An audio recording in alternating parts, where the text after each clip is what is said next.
in Rasipuram, Tamil Nadu in 2005, in Namakkal in 2005, in Salem, Tamil Nadu in the Nithyananda program, the Nithyanandam program in Tirudi, Bangalore, the Birth Star celebration in Tiruvannamalai, and the Jayanti celebrations in Adi Kailasa Satsang.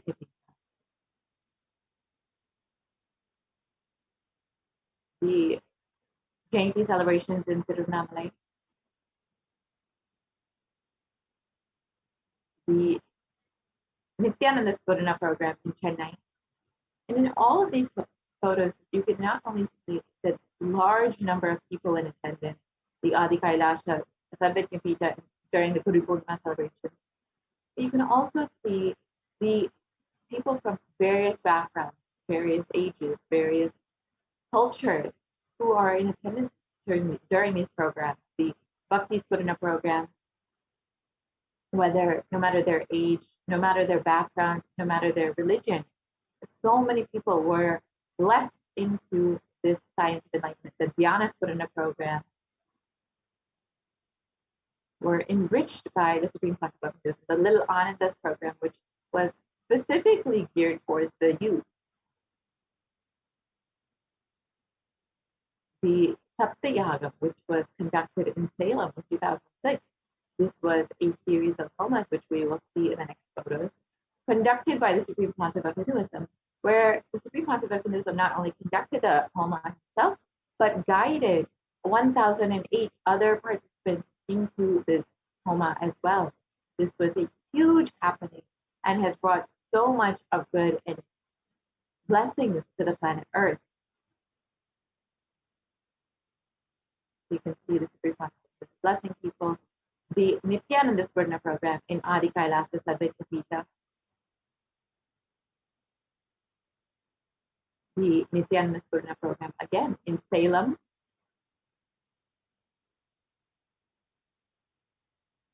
And all of these programs, all of these satsangs, the Supreme Pontiff of Hinduism was tirelessly working to enrich people, to guide them, to bless them, and to ensure that they are guided through this pralaya, however, and be able to prepare them to do this padayatra, to do the re-energizing process throughout India, through the 12 Jyotirlingas.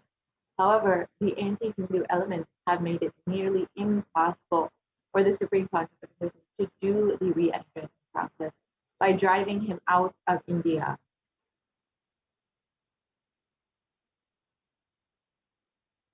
And Devi has revealed the solution for this. And I will just explain in English what Devi revealed. She revealed that for the pralaya to end in India, the Supreme Pontiff of Hinduism must be received in India with great reverence and respect as the Supreme Pontiff of Hinduism, recognized for his contributions to humanity, and be allowed to conduct the Padayatra, the original Padayatra that was planned in 2020, throughout the 12 Jyotirlingas, and do the re-energizing process. Only then will this pralaya end in India.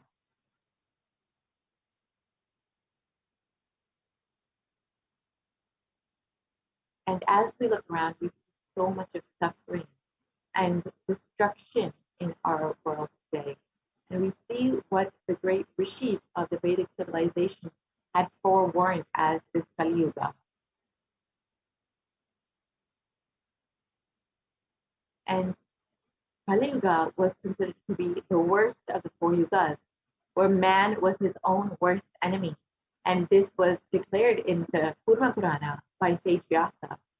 And the translation goes, this Kali Yuga is the worst of the 4 yugas in all the world. People are sinful and forget the dharma of the 4 varnas and the 4 ashramas. In fact, men are so sinful that no prescribed penance atones for their great sins. The only city which is free from such sins is the great sacred city of Varanasi, the Mahapuri. And the Kurma Purana continues on that the Lord Rudra, Paramashiva himself, is the avatar for the Kali Yuga. And the translation goes, Brahma is the presiding divinity or Devata for the first cycle of time, the Krita Yuga. The Treta Yuga, the second cycle of time, it is Bhagavan Ravi, in which appeared Sri Rama. In the Dvapara Yuga, the third cycle of time, the presiding divinity is Vishnu. And in Kali Yuga, the fourth cycle of time, the current age, the presiding divinity, the avatar is Rudra, Lord Maheshwara, Mahasadashiva himself. And out of his deepest compassion to protect humanity, Paramashiva himself descended into the human form in the Nijavatara of the Supreme Pontiff of Hinduism, Jagat Guru Mahasanidanam, His Divine Holiness, Bhagavan Nithyananda Paramashivam, on the 2nd of January, 1978. And if the Supreme Pontiff of Hinduism had waited one more year, if Paramashiva himself had waited one more year, 1979 would have been too late for humanity. And the Supreme Pontiff of Hinduism revealed this in one Satsang, stating that if there was time, he would have said, Paramashiva himself would not have come. Paramashiva would have sent a representative, but there was no time. And just before the last lamp was distinguished, the Supreme Pontiff of Hinduism landed in the human frame and has come back to revive this science of enlightenment, to save humanity, to bring the superconscious breakthrough to the world once again.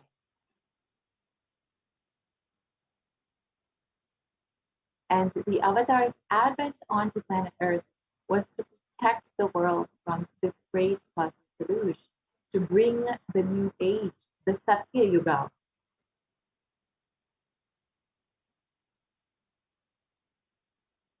And the Devi revealed that the Supreme Pontiff of Hinduism, that Paramashiva himself landed on planet Earth to bring this new age, to bring humanity into Nitya Yuga, and through Nitya Yuga, blossoming into Satya Yuga.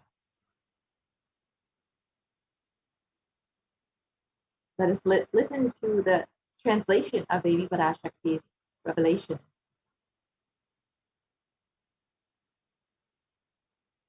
People of the world, listen. Kali Yuga has matured, and over time, it has come for Satya Yuga to happen. So this great pralaya has come. Do not worry, people. In the form of Nithyananda, I myself have come. I will make Nitya Yuga. Nitya Yuga will blossom as Satya Yuga. Be blissful. For this huge hell Kirmi Bhojanam not to come to India, 2020, I had planned to do the Padayatra throughout India in the 12 Jyotirlingas to my son Swamiji.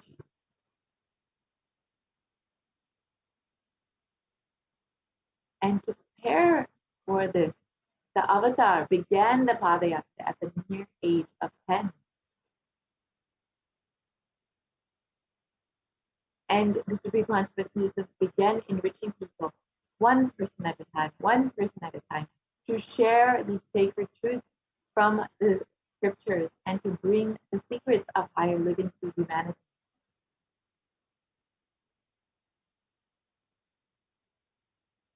And even at the young age of 14, the classmates of the Supreme Pontiff of Hinduism recall the yatra where the Supreme Pontiff of Hinduism led them from Gudiyatam, Tamil Nadu to Tiruvannamalai, the birthplace of the Supreme Pontiff of Hinduism, and an enormous spiritual pilgrimage center. And when the Supreme Pontiff of Hinduism was 19 years old, the fellow monks at the Ramakrishna Mutt recall the Padayatra from Chennai, Tamil Nadu to Tiruvannamalai, the birthplace of the Supreme Pontiff of Hinduism. And the Supreme Pontiff of Hinduism led them on this unforgettable pilgrimage trip experience.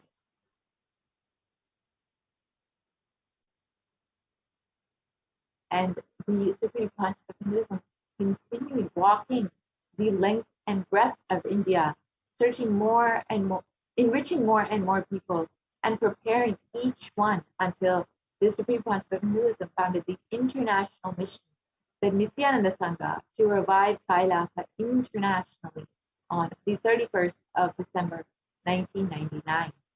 And here you can see the photo of the first Kailasa enlightenment ecosystem established in Tiruchendur, Tamil Nadu. And this was done on the 14th of April 2001.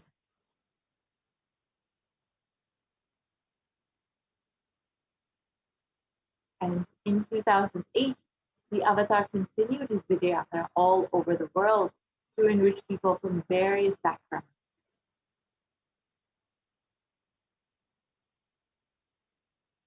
And the Supreme Pontiff of Hinduism intensity and dedication for the people has blessed and enriched thousands who don't even understand English, and each one was so deeply moved by the Supreme Pontiff of Hinduism's presence and deeply resonated with the Supreme Pontiff of Hinduism's teaching.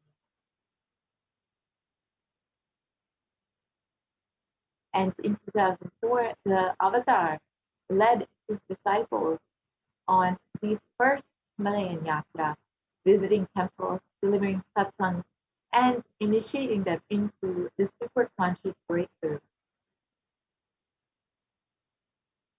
And subsequently, the Avatar personally organized and led yatras yearly and guided individual souls not just to spiritual sites, but to supernal spiritual realms.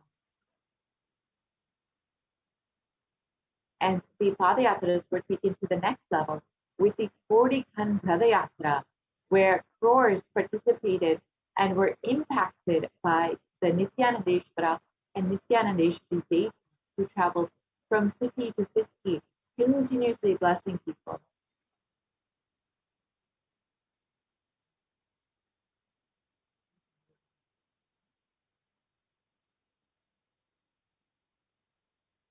And there were thousands who participated in this Kodikan Padayatra and were blessed and were radiating just being in the presence of the Supreme Pontiff of Hinduism.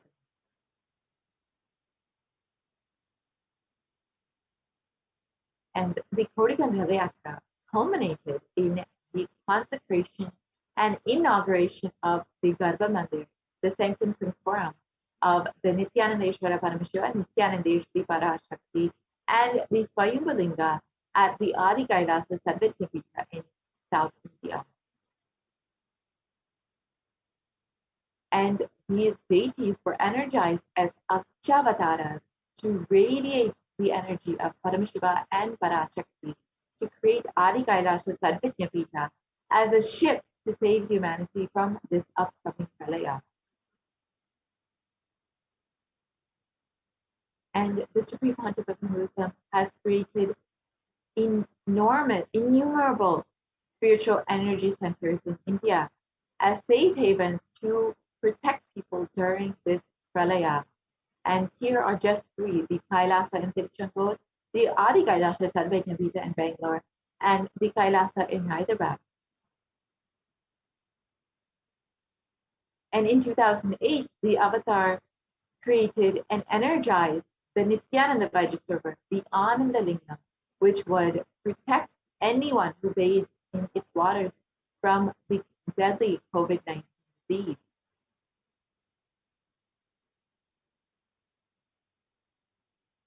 And in 2009, the Avatar held yet another Kodikan Padayatra and garnered international attention, creating a movement where lakhs of Hindus once again embraced Hinduism.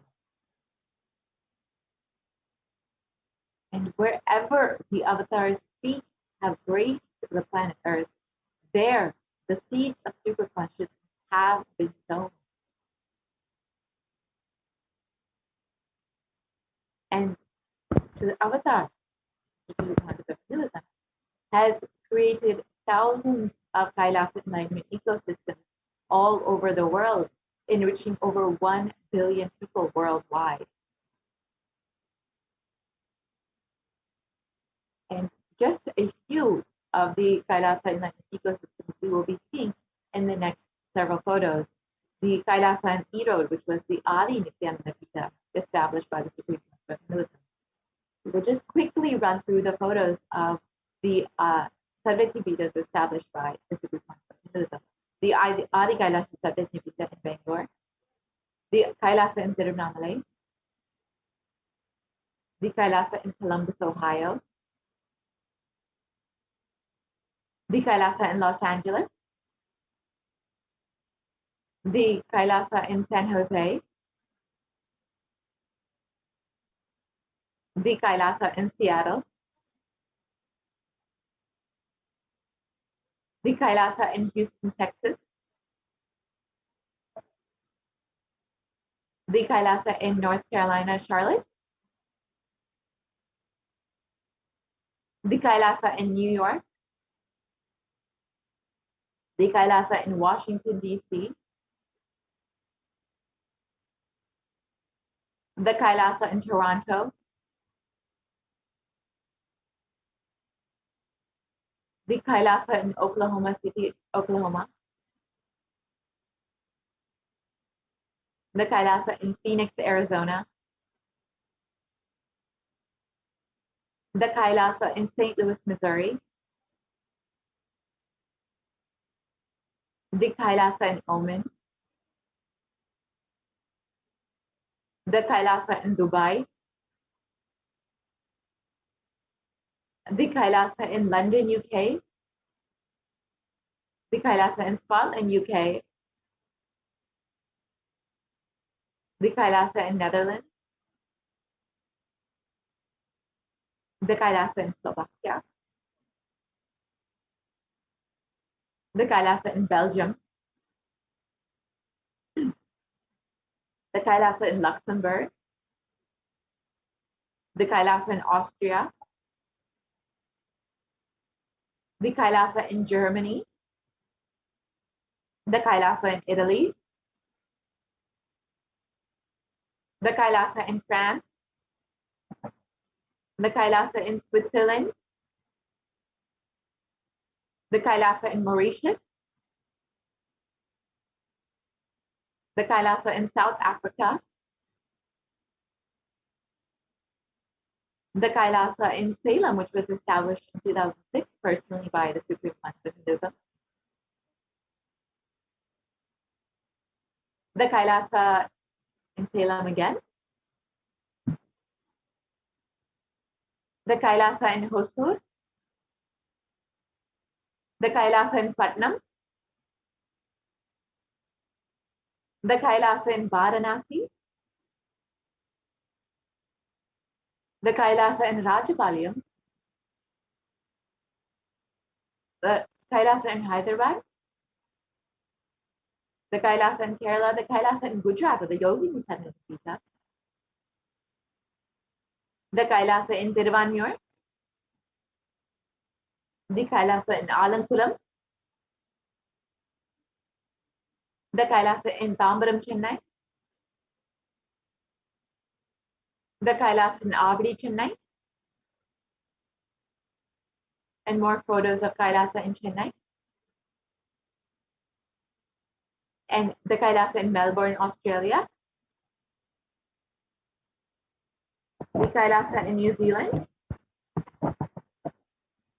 the Kailasa in Singapore, the Kailasa in Kuala Lumpur, Malaysia, the Kailasa in Guadeloupe, South America. And to ensure humanity survive this pralaya, the Supreme Concept of Hinduism created the sovereign order of Kailasa with thousands of sannyasis with no discrimination against caste, creed, or religion. And you can see all of these various Kailasa enlightenment ecosystems were with people from various different backgrounds. We're enriching people from various different backgrounds with this science of enlightenment to bring a community to where they are, to be enriched with this science.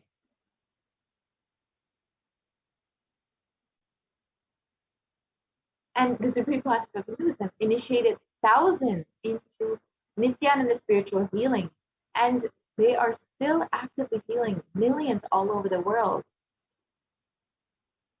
And there have been over 2,500 satsang centers, padaka mandirs, and home temples that operate as de facto spiritual embassies of Kailasa. And the avatar has inspired thousands all over the world to reclaim their Hindu-centric freedom, with thousands of padayatras conducted by the Hindu diaspora worldwide, honoring the hard work of the Supreme Pontiff of Hinduism and the revival of Kailasa, silently preparing each being for what was to come. And in 2017, devotees in Malaysia planned a Padayatra and executed it successfully, with thousands participating and the dying Hindu population in Malaysia being reinvigorated once again. And for every major festival from all over the world, Padayatras have been conducted out of sincere devotion and love for the avatar by devotees. And the Supreme Pontiff of Hinduism has contributed tirelessly to humanity over the last 26 plus years, and has provided over 1 billion free nutritious meals to people all over the world. Over 1 billion people have been enriched and enriched by the Supreme Pontiff of Hinduism, and a diverse population has been enriched in 347 cities in 196 countries across 6 continents. And the world's largest Hindu university, the Nithyananda Hindu University, has been established in US, Canada, UK, Slovakia, Switzerland, and France. And the world's greatest digital Hindu nation is Kailasa, with over 1 billion views. And you can connect with us on various platforms, including Twitter, Facebook, YouTube, Instagram, WhatsApp, and many more. And there are various websites you can visit, including kailasa.org, nithyananda.org, nithyanandahinduuniversity.org, Kailasa TV, Nithyananda TV, and many more. And if you would like to connect with us on your phone, you can download the Enlightenment app, which was exclusively established for the sake of enriching people. And you can continuously stay connected, continuously be enriched with the teachings and blessings of the Supreme Pontiff of Hinduism.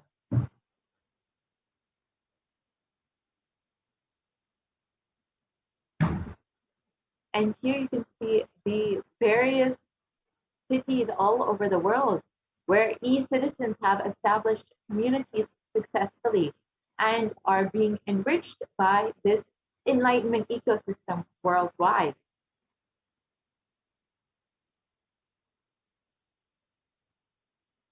And the Supreme Pontiff of Hinduism has various global initiatives that include holistic health, education, and the development of human potential.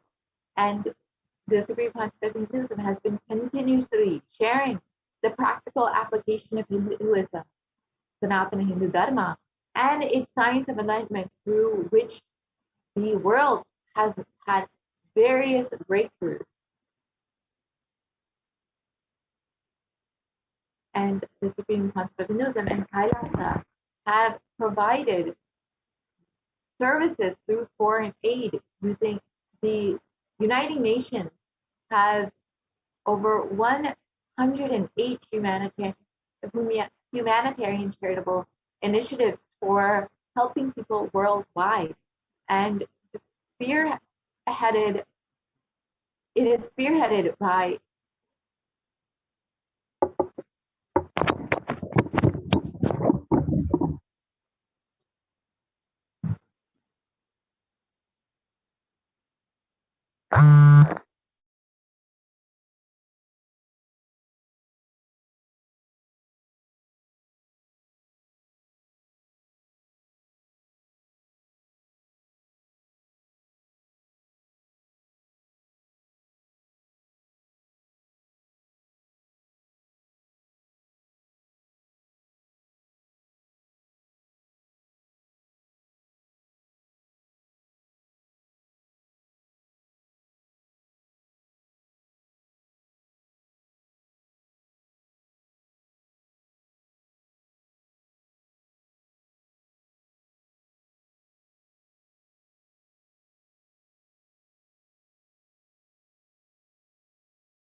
We get you health.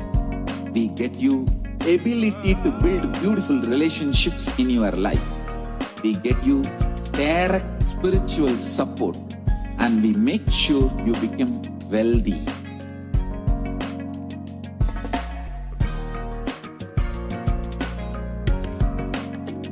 We won't stop giving you just good life. We will literally not stop till you live enlightened life. Manifesting the state of Paramashiva, space of Paramashiva, powers of Paramashiva, being of Paramashiva.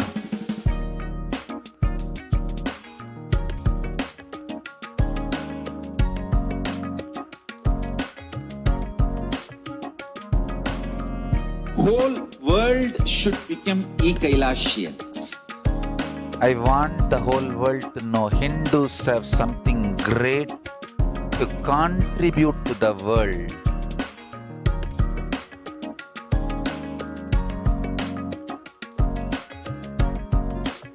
We have something great to contribute to the world. Let us do that.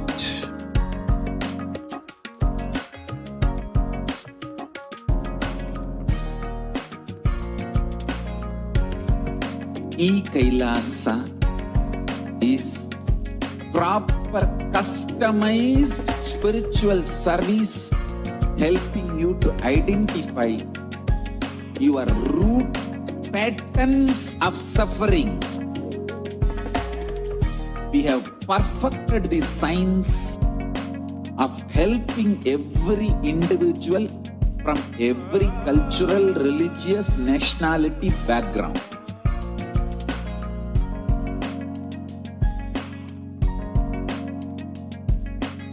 You will have lowest reactionary assumptions, highest awakened response, alive response for life continuously.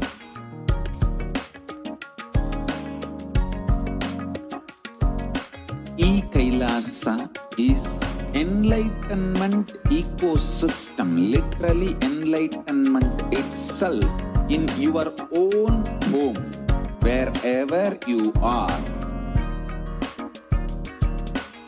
Proper customized spiritual service helping you to complete with your life negativity.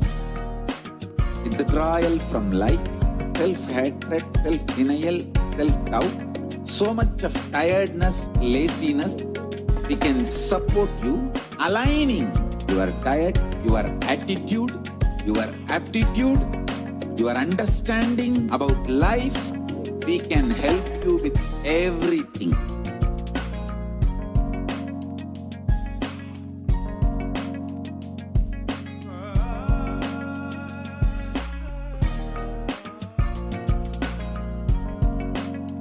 If you are interested in enlightenment, we will immediately bring this to you.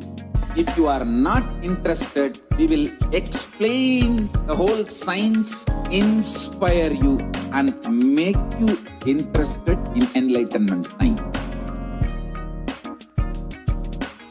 We need to cater this enlightenment science to the whole world wherever they are, because enlightenment is the birthright of all human beings. Kailasa is responsible to provide that to all human beings.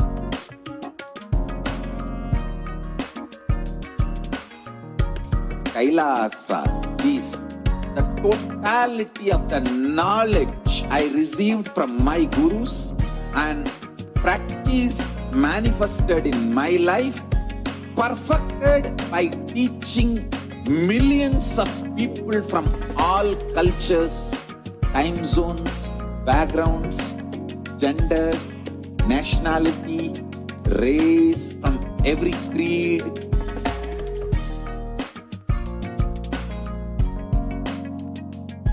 So this absolutely perfected knowledge available to you, served to you in your home without even you moving out of your couch, free of cost.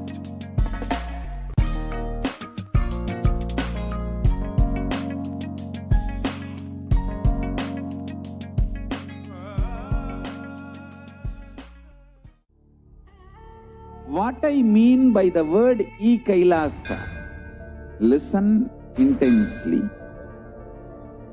Enlightenment ecosystem, literally enlightenment itself, in your own home, wherever you are. If you cannot come to Kailasa, it's okay. Kailasa can come to you. Kailasa coming to you is Kailasa.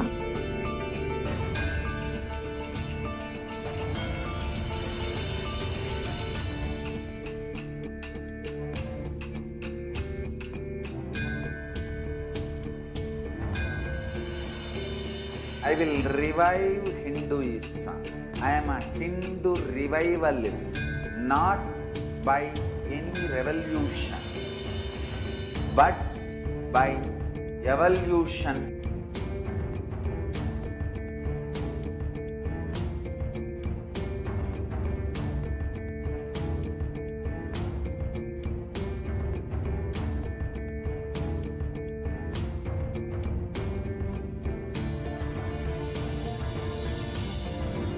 And setting model community.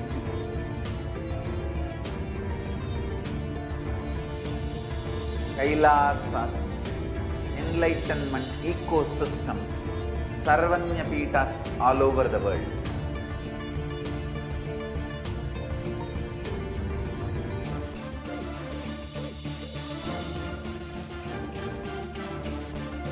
All powerful cognition, knowledge, only when you live, power manifestation and possibilities manifestation happens.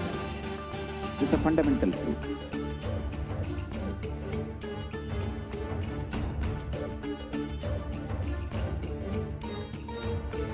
Hinduism cannot live exclusively as one sampradaya. No. All sampradayas of Hinduism is an ecosystem.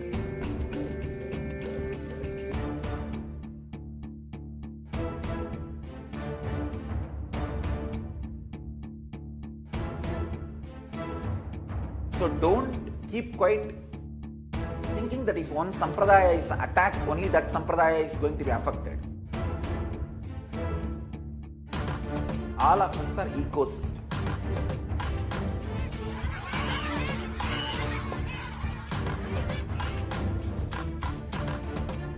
I invite all of you to get involved and enjoy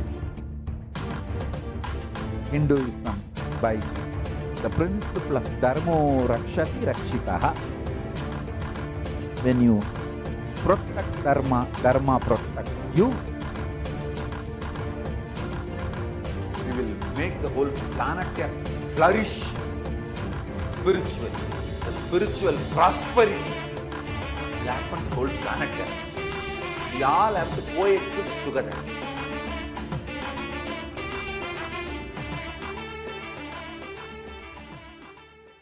Just be alive for next 3 years. Don't die within next 3 years.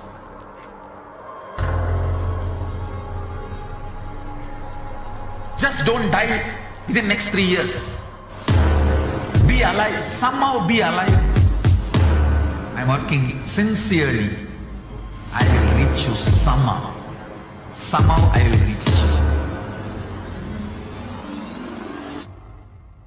It's my commitment to humanity.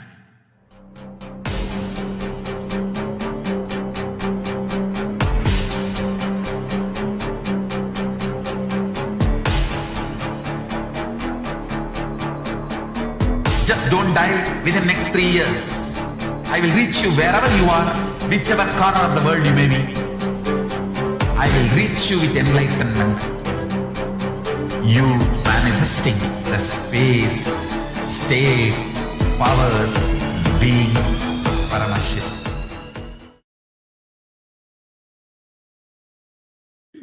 Nithyananda. Welcome back, dear viewers. Sorry for a technical glitch. So, as we were sharing, the Kailasa and the Supreme Concept of Hinduism have been providing foreign aid through various initiatives and a strong diplomatic network that has a order of 73 sovereign orders of Kailasa, and the national and international governments and organizations relationship over the past 4 years. The next slide, please.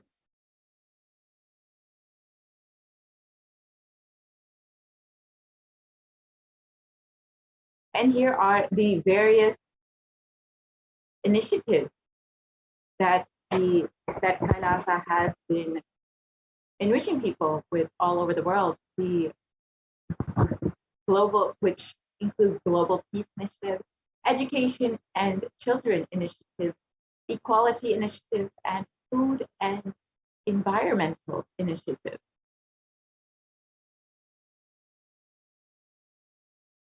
And the Kailasa has been providing free education in over 150 countries. And Nithyananda Hindu University is the world's largest Hindu university with extended campuses in 150 countries. And we offer free education to 20 million children and youth world over. And we have 1,000 or 7,000 plus courses. And Kailasa has served over 1 billion plus free meals and continues to serve free meals all over the world today.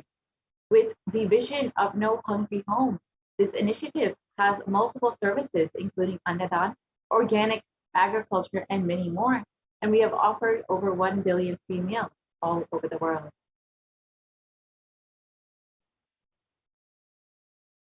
And Kailasa offers free food in 197 countries all over the world.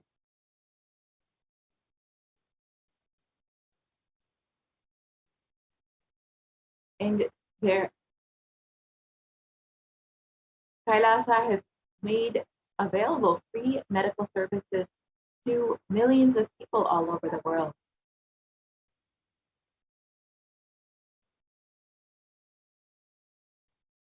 And the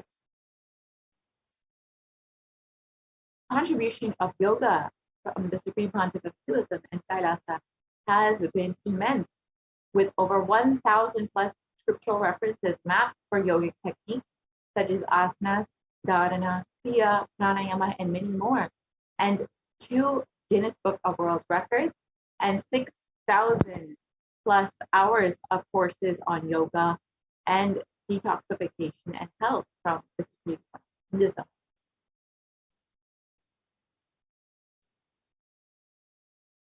And the Kailasa Sacred Arts University has produced more than 4,000 Hindu deities, which are now consecrated and worshipped in 600 plus locations across the globe. And this includes over 3,270 deities made of stone, 400 made of the Panchaloka, the 5 metals, and 100 have been made of marble, 15 traditional wooden chariots, and 1,000 plus Hindu vessels, puja items, have been used for this enlightenment ecosystem. And the world's largest Hindu library has over 1 million plus palm leaf scriptures and has collected, preserved, and made them available freely to the world. Kailasa's Nithyananda Hindu Library has developed the world's first exclusive Hindu library management system based on the ancient Vedic scripture classification tree, and the world's largest Hindu digital library with over 1 million plus digitized palm leaf scriptures, and the world's largest collection of Kashmiri Shaivism scriptures.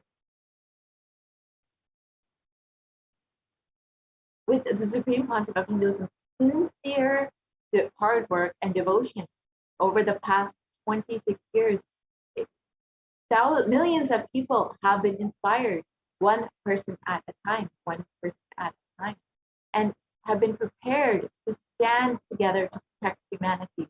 The Supreme Pontiff of Hinduism announced the plan to traverse once again on foot from Kanyakumari to Kashmir and to re-energize the Jyotirlingas to protect India from this pralaya.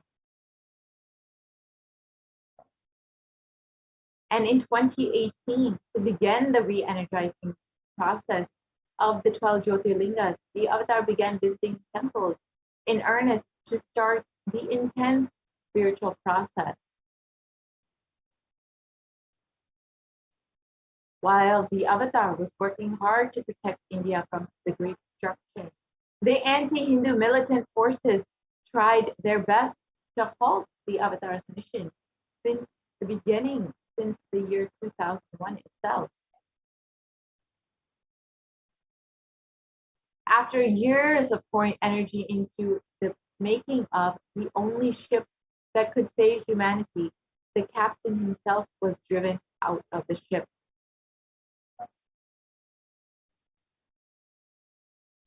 And militant anti-Hindu forces followed the Supreme Pontiff of Hinduism for 2 decades, instigating the deadliest and most brutal attack against a single Hindu leader. Since 2009, the Supreme Pontiff of Hinduism has survived over 70 assassination attempts, incessant lawfare, and repeated attacks against himself and his disciples.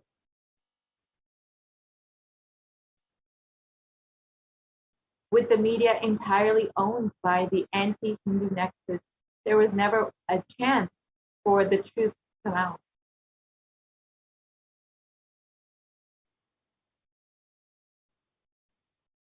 And there have been 14,000 hours of hate speech flooding the internet over the past 10 years. And this was broadcasted on the media to incite hatred and character and assassinate the Supreme Pontiff of Hinduism.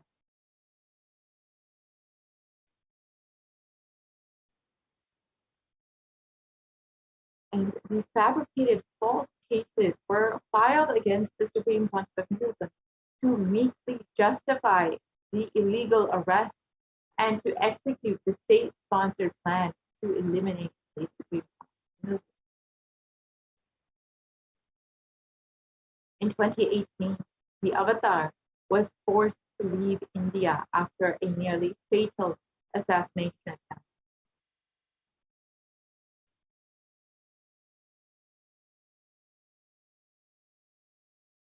And in his absence, India and Indians are suffering the repercussions of their unconscious actions.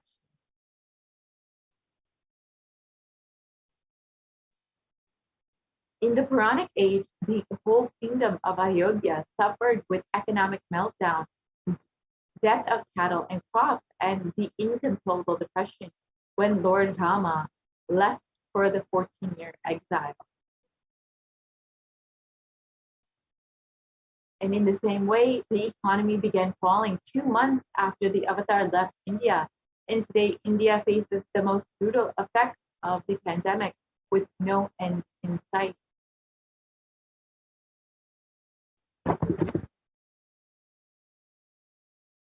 And in spite of being driven out of the country, the Supreme Pontiff of Hinduism continues to be the last hope for humanity and India. The Supreme Pontiff of Hinduism has opened up all the Kailasas in India for the sake of quarantine, for multi-layered quarantine, and to protect India and Indians during this pandemic. If you would like to avail the benefits of this multi-layered quarantine, you can sign up at kailasa.org/Kailasa care. Again, the Supreme Pontiff of Hinduism has been continuously trying to protect humanity over the past 26 years and still continues despite the incessant attacks against his life. And if you recognize the benefits and the warnings that the Supreme Pontiff of Hinduism has been giving, you can avail the opportunity to sign up for the multi-layer quarantine in one of the Kailasas, India. Again, you can sign up at kailasa.org/Kailasa www.ecc.org/Kailasa care. With this, we will be concluding this segment and moving into the next segment after a very short break.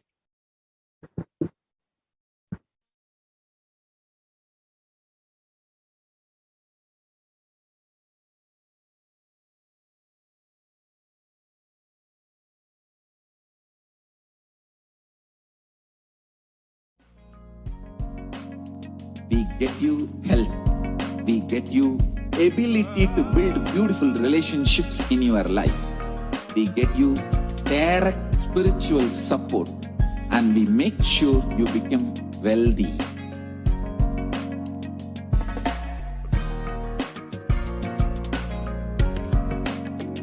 We won't stop giving you just good life. We will literally not stop till you live enlightened life. Manifesting the state of Paramashiva, space of Paramashiva, powers of Paramashiva, being of Paramashiva.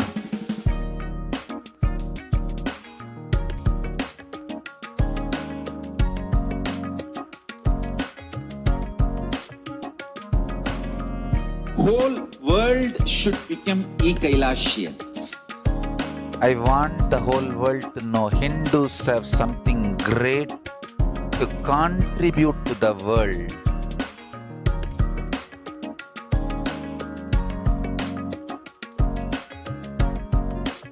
We have something great to contribute to the world. Let us do that.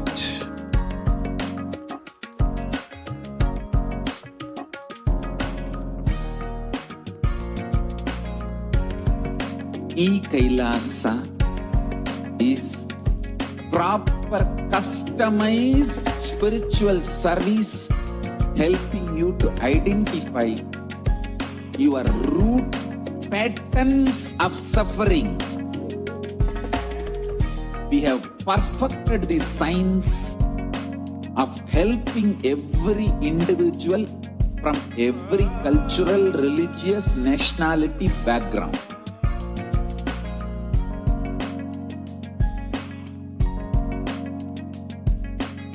You will have lowest reactionary assumptions, highest awakened response, alive response for life continuously.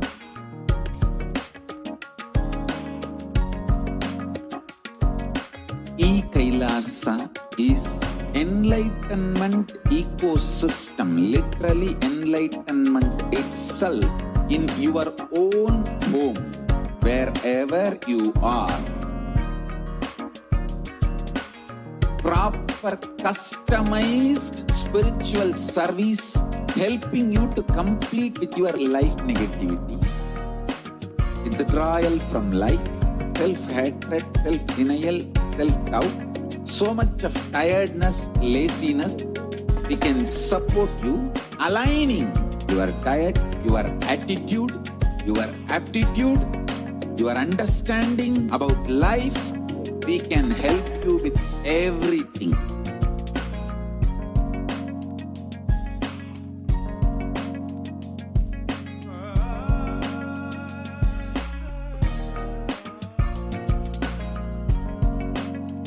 If you are interested in enlightenment, we will immediately bring this to you. If you are not interested, we will explain the whole science, inspire you and make you interested in enlightenment time. We need to cater this enlightenment science to the whole world wherever they are, because enlightenment is the birthright of all human beings. Kailasa is responsible to provide that to all human beings.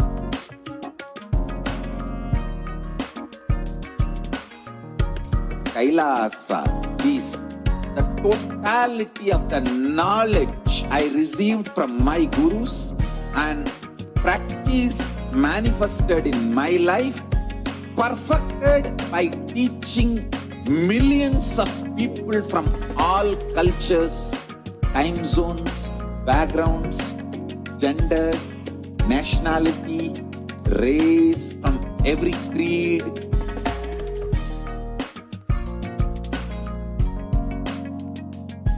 So this absolutely perfected knowledge available to you, served to you in your home without even you moving out of your couch, free of cost.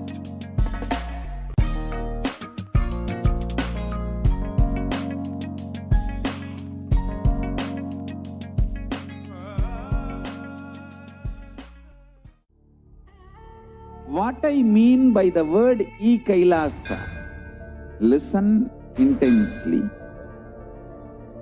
Enlightenment ecosystem, literally enlightenment itself, in your own home, wherever you are. If you cannot come to Kailasa, it's okay. Kailasa can come to you.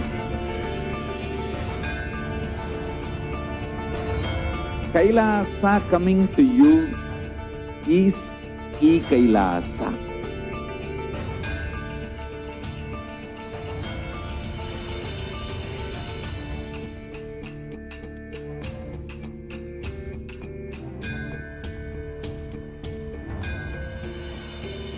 I will revive Hinduism. I am a Hindu revivalist, not by any revolution, but by evolution.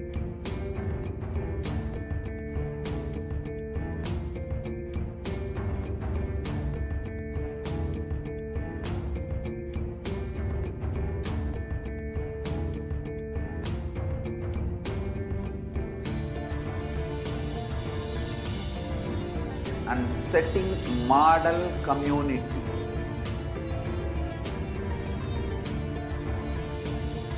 Kailasa, enlightenment ecosystems, Sarvanya Peethas all over the world.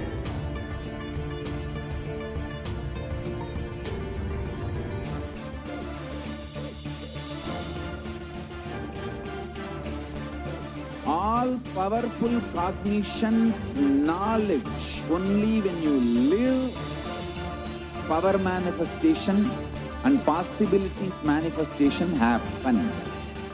It's a fundamental truth.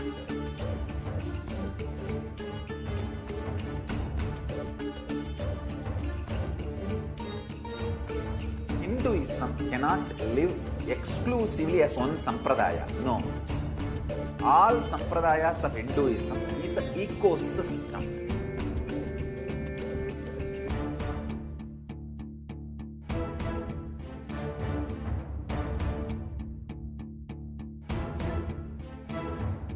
So don't keep quiet thinking that if one sampradaya is attacked, only that sampradaya is going to be affected. All of us are ecosystem.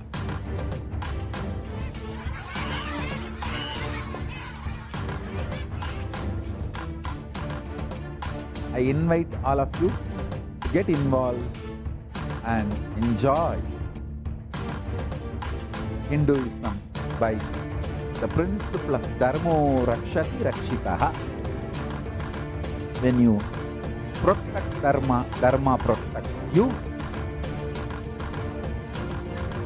We will make the whole planet flourish spiritually. The spiritual prosperity will happen the whole planet. We all have to coexist together.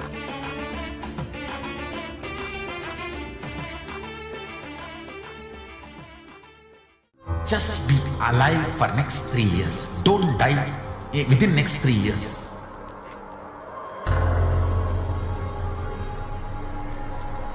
Just don't die within next 3 years. Be alive. Somehow be alive. I'm working sincerely. I will reach you somehow. Somehow I will reach you.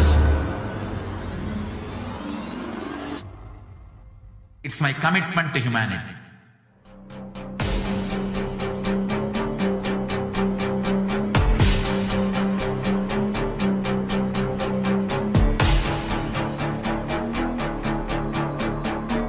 Just don't die within next 3 years. I will reach you wherever you are, whichever corner of the world you may be. I will reach you with enlightenment. You manifesting the space, state, powers, being Paramashivoham. It is possible, and it is possible for you.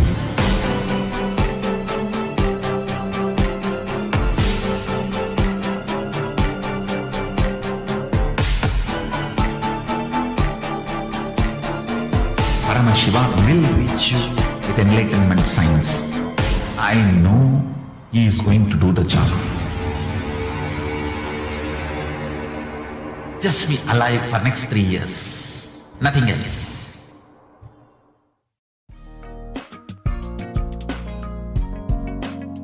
We get you health. We get you ability to build beautiful relationships in your life. We get you direct spiritual support, and we make sure you become wealthy.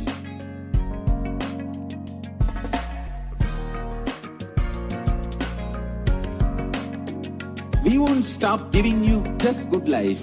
We will literally not stop till you live enlightened life. Manifesting the state of Paramashiva, space of Paramashiva, powers of Paramashiva, being of Paramashiva.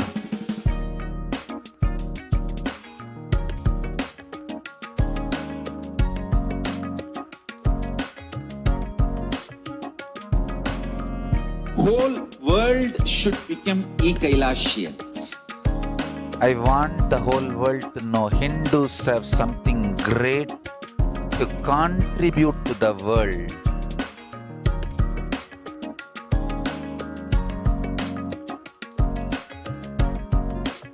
We have something great to contribute to the world.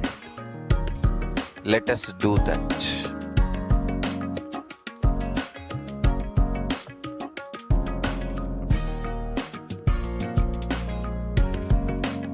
Kailasa is proper customized spiritual service helping you to identify your root patterns of suffering.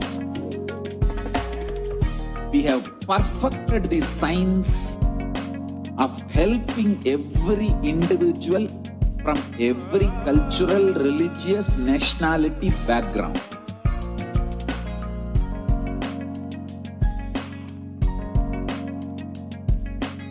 You will have lowest reactionary assumptions, highest awakened response, alive response for life continuously.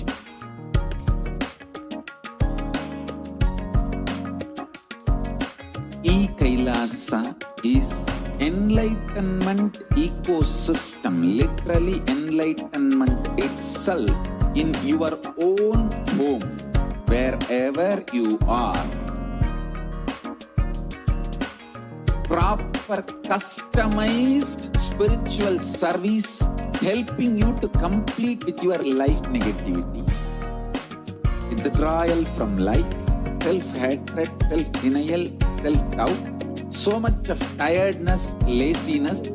We can support you aligning your diet, your attitude, your aptitude, your understanding about life.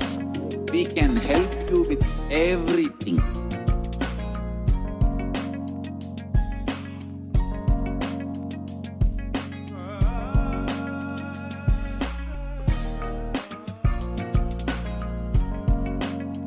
If you are interested in enlightenment, we will immediately bring this to you.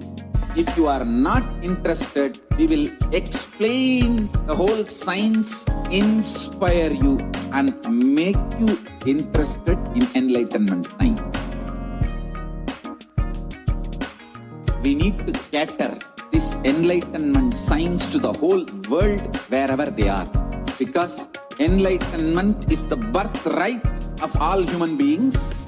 Kailasa is responsible to provide that to all human beings.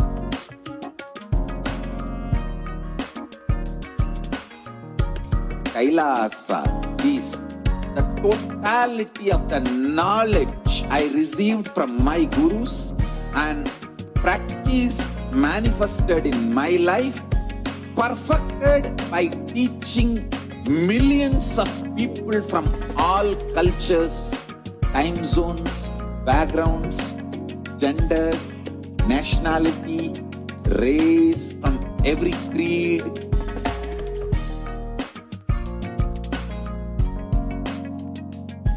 So this absolutely perfected knowledge available to you, served to you in your home without even you moving out of your couch, free of cost.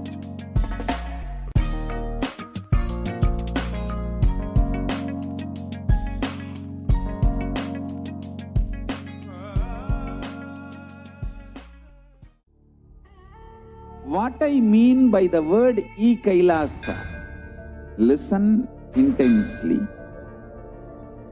Enlightenment ecosystem, literally enlightenment itself, in your own home, wherever you are. If you cannot come to Kailasa, it's okay. Kailasa can come to you. Kailasa coming to you is Kailasa.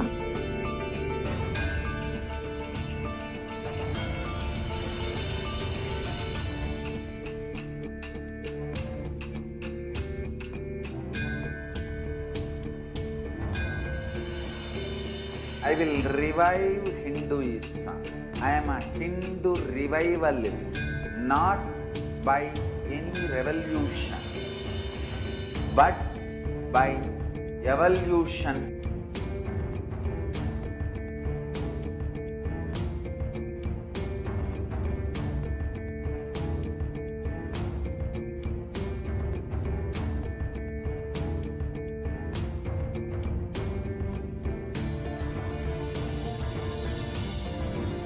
And setting model communities.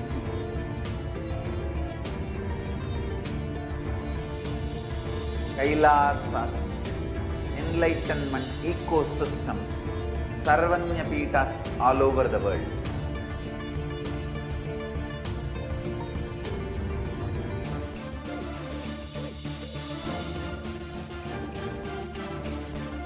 All powerful cognition, knowledge, only when you live power manifestation and possibilities manifestation happens.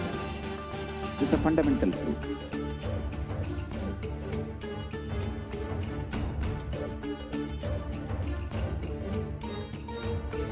Hinduism cannot live exclusively as one sampradaya. No. All sampradayas of Hinduism is an ecosystem.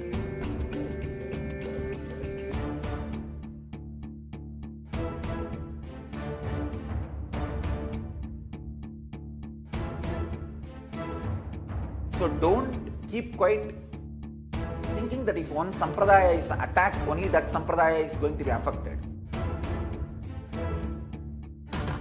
All of us are ecosystem.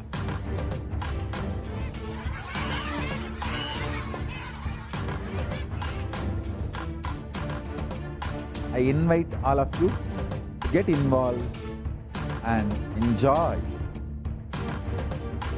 Hinduism by the principle of Dharmo Rakshati Rakshitaha.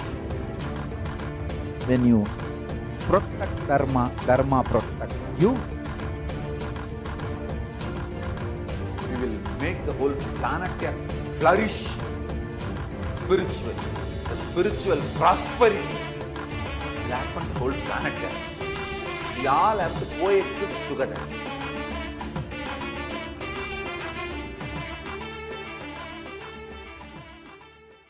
Just be alive for next 3 years. Don't die within next 3 years.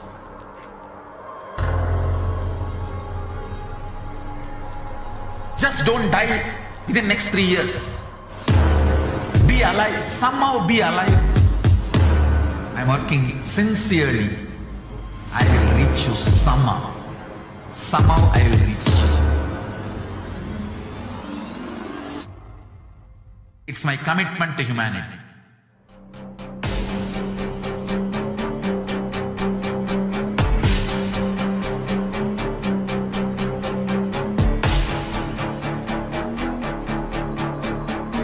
Just don't die within the next 3 years. I will reach you wherever you are, whichever corner of the world you may be. I will reach you with enlightenment. Nithyananda, welcome back, dear viewers. So now we will be entering into the next segment where we will understand some of the offerings to Devi Parashakti. Over the last several months, Devi has been continuously blessing us, continuously gracing us, continuously answering all of our questions, our prayers, giving boons, and literally holding our hands through this pandemic, through this pralaya. And these offerings are a giving of a divine gift of pure love, devotion, and oneness. And it consists of two parts, the giving and the accepting. Only when the divine accepts what one offers, the offering becomes complete. Offering is not made out of fear nor out of greed, but when an avatar lands, the offerings are purely a part of the grand Leela played out for only the purpose of enlightenment.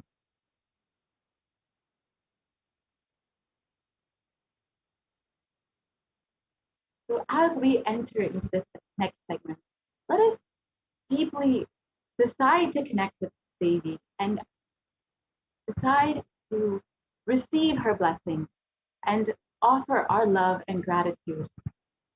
So the first, we'll look at the Dhyana Shloka, the translation of the Dhyana Shloka for Devi Parashakti.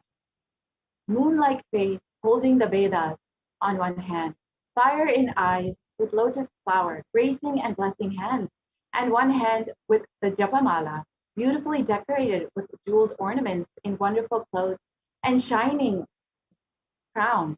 Her name is Manomani.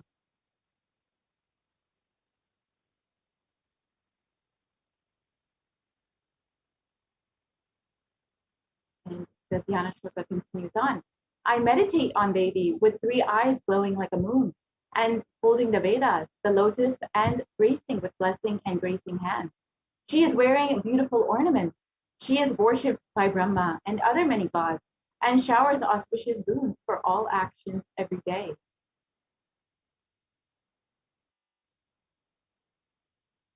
So the first offering, we'll first understand the significance of the divine element of gold.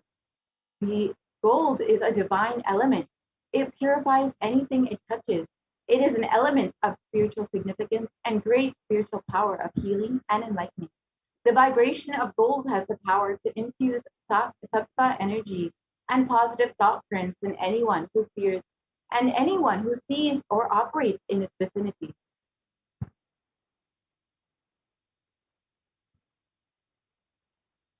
And the translation continues on.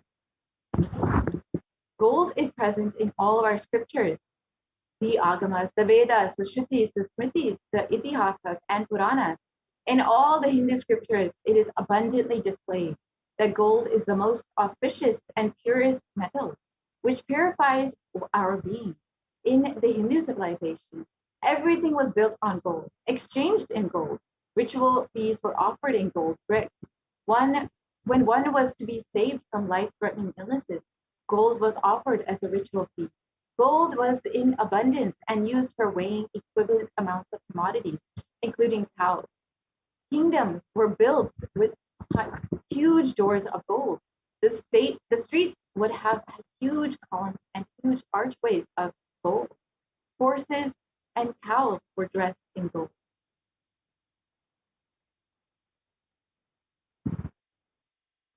The Hindu civilization thrived on the banks of rivers of gold. The Indus River was called Hiranyamaya in Rig Veda. The river Saraswati was called Hiranyavartini in the Atharva Veda. Gold is the supreme element for offering gifts to the ones who love and revere. Temples are constructed and paved in gold. Deities are made in gold and decked and adorned in gold because it preserves the enlightenment energy for thousands of years. It lasts forever.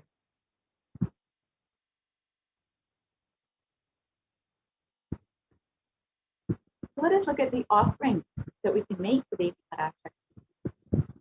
The translation for this verse: Devi is fond of true devotion and is realized through true devotion. She can be won over through true devotion. She removes all.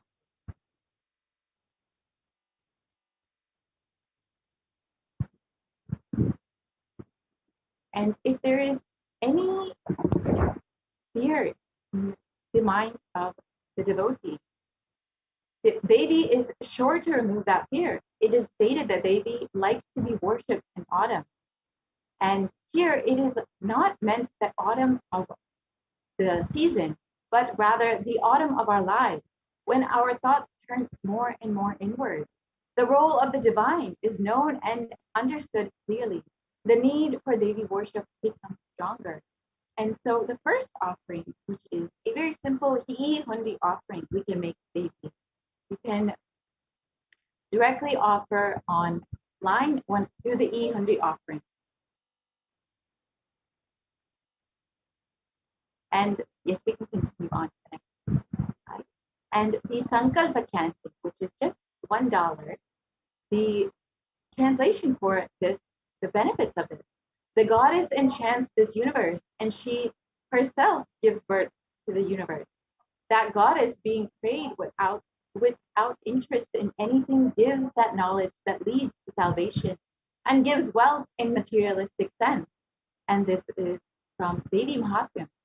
And you can offer the Sankalpa, the blessing to the conscious resolution that blesses the person offering with all fruition of the desires and wishes in the yearning of the person.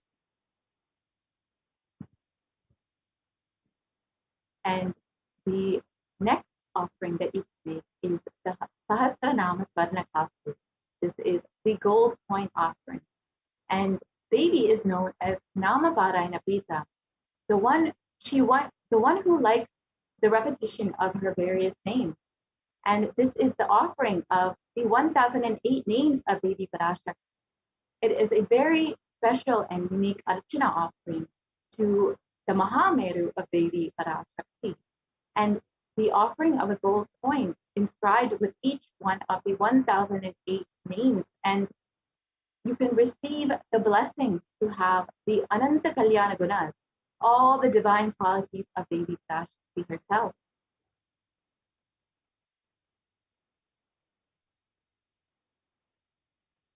And the next offering is the Mukta Angut, the finger ring with a pearl. And the translation for the verse about Mukta Anguti: I bow to the goddess Meenakshi, whose crown has garlands of pearls, and the face shining like a full moon, who wears anklets that are studded with gemstones, and has small bells, who is shining like the splendor of lotus, who grants all the wishes, the daughter of the mountain, who is worshipped by goddesses Vani and Brahma. I remain ever bowing to the goddess Meenakshi, the ocean of compassion. And the Mukta Anguti is the offering of the pearl finger ring, and you can receive the blessing to be showered by Devi's compassion and pure love in all of your endeavors, your business endeavors.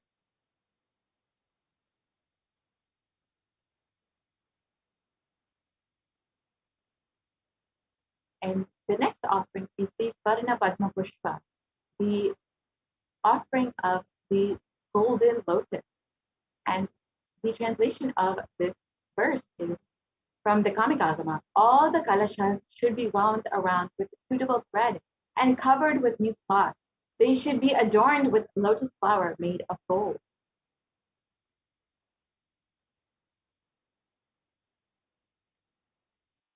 And there are hundreds of scriptural references for using the lotus in worship of Paramashiva.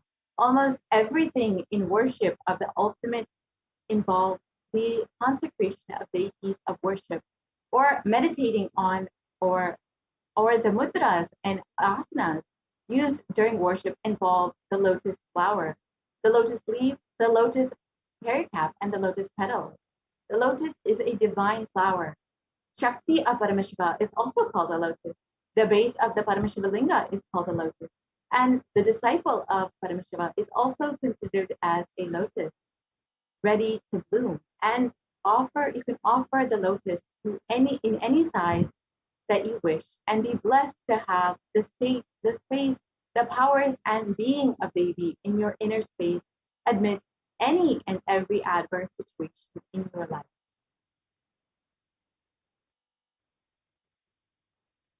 And the Swarnamit, the golden toe ring. And the translation of this verse: you whose brightness from the toenails destroys the darkness of ignorance from the minds of your devotees, who prostrate at your feet. You whose brightness from your 2 feet overpowers that of the lotus flower.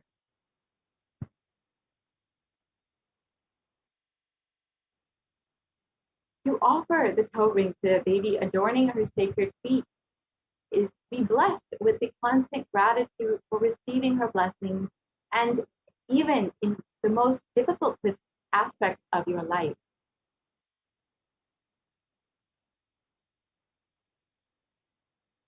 And the next is the Swarna Martika, the golden hairline jewel.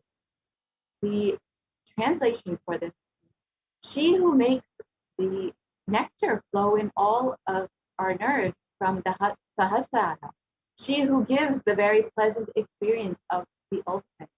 The Mantika represents the nectar flowing from the Sahasrara chakra, which is fully open.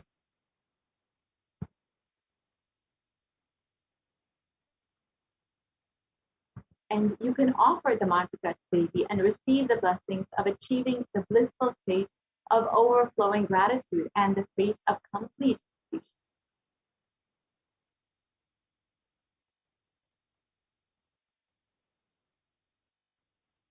And the most favorite offering of all the disciples and devotees is the Pratyaksha Pada Puja, the Pada Puja offered directly to the feet of the Guru. The illuminating, and you can see the translation for this verse: the illuminating splendor of Devi's toenails dispel the darkness of the ignorance in the devotees prostrating at her feet. Her feet defeat the lotus in beauty. And in the Saundarya Lahari, it states that the nails have been sharpened by constantly being touched by the crowns of the celestial beings who always prostrate before Devi. The Tamoguna is darkness. In this stotram, tamas is indicative of ignorance in the minds of the devotees, and by constantly prostrating before Devi, their ignorance is removed and they attain knowledge. Offering the Pratikshapada Puja to Devi Parashakti through the Nijavatara of the Supreme Pontiff of Hinduism blesses the Yajamana with all the auspicious blessings and the grace of the Guru himself.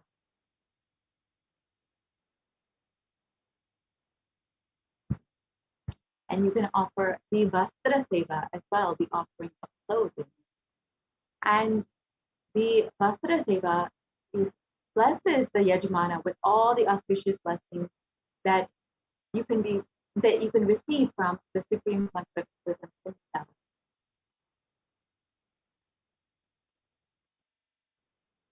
And here you can see the list of all the offerings. And if you would like to make any of these offerings, you can visit tiny.cc/Devi offering.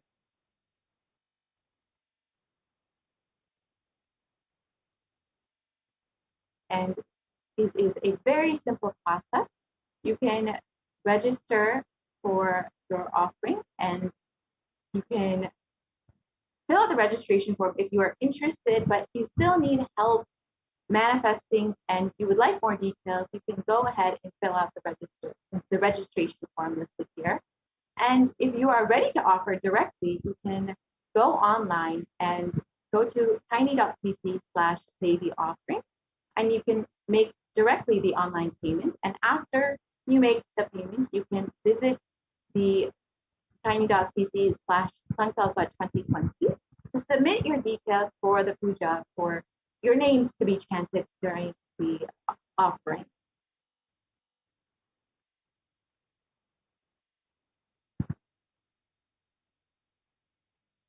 We can actually visit the website tiny.cc/baby offerings and quickly go through the how to make the offering.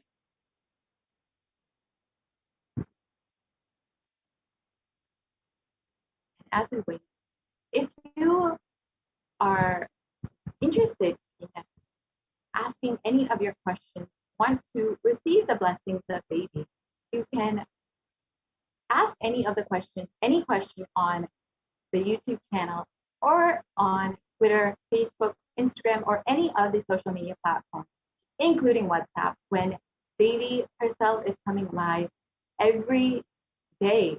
You can receive the blessings of Devi, and you can directly have your questions answered during the live Devi Darshan. So here you can visit, this is the tiny.cc/baby offerings, and it is a very simple process. You can go ahead and select whichever offering you would like to make, whether the Pratiksha Pada Puja or the Vastra Seva, whatever offering you would like to make, you can go ahead and select that.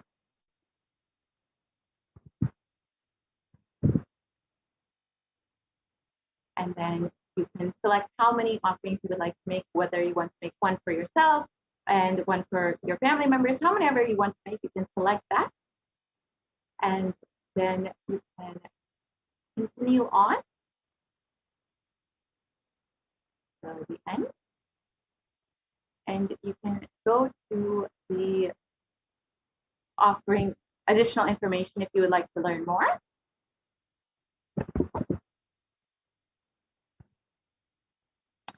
And then you can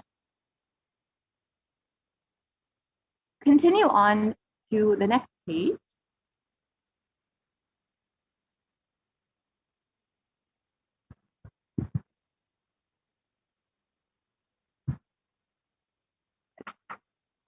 So the sevas there are all listed there, and you can continue on to the next page to offer your seva.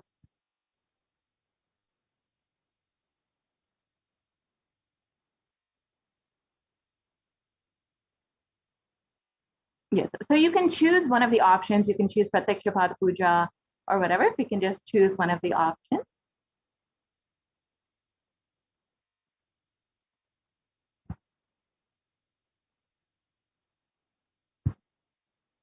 Yes, and then you can add that to your cart. You can add how many ever you would like, whether you want to offer one for yourself, your children, your best friend, whatever it may be. You can choose how many you choose. And then you can go to your cart and go ahead and make your payment. You have your cart total, and then you can proceed to the payment, and you can make the payment just as you would for any payment that you would fill out online, any order that you would fill out online. The same way, you can enter your credit card details and simply make the payment. So, yeah. You can proceed to the cart, and just as you would for any other online payment, you can fill out your details and make the payment. So with this, we will be concluding this segment and moving into the next segment, where we will learn some of the wonderful benefits of living in Adi Kailasa Satyajnapita and availing the benefits of the multi-layered quarantine. And Daimai Swami will run us through all of the activities and the entire ecosystem that the Adi Kailasa Satyajnapita has available for anyone who is interested in joining the Adi Kailasa Satyajnapita for the multi-layered quarantine. We will be into that segment very shortly.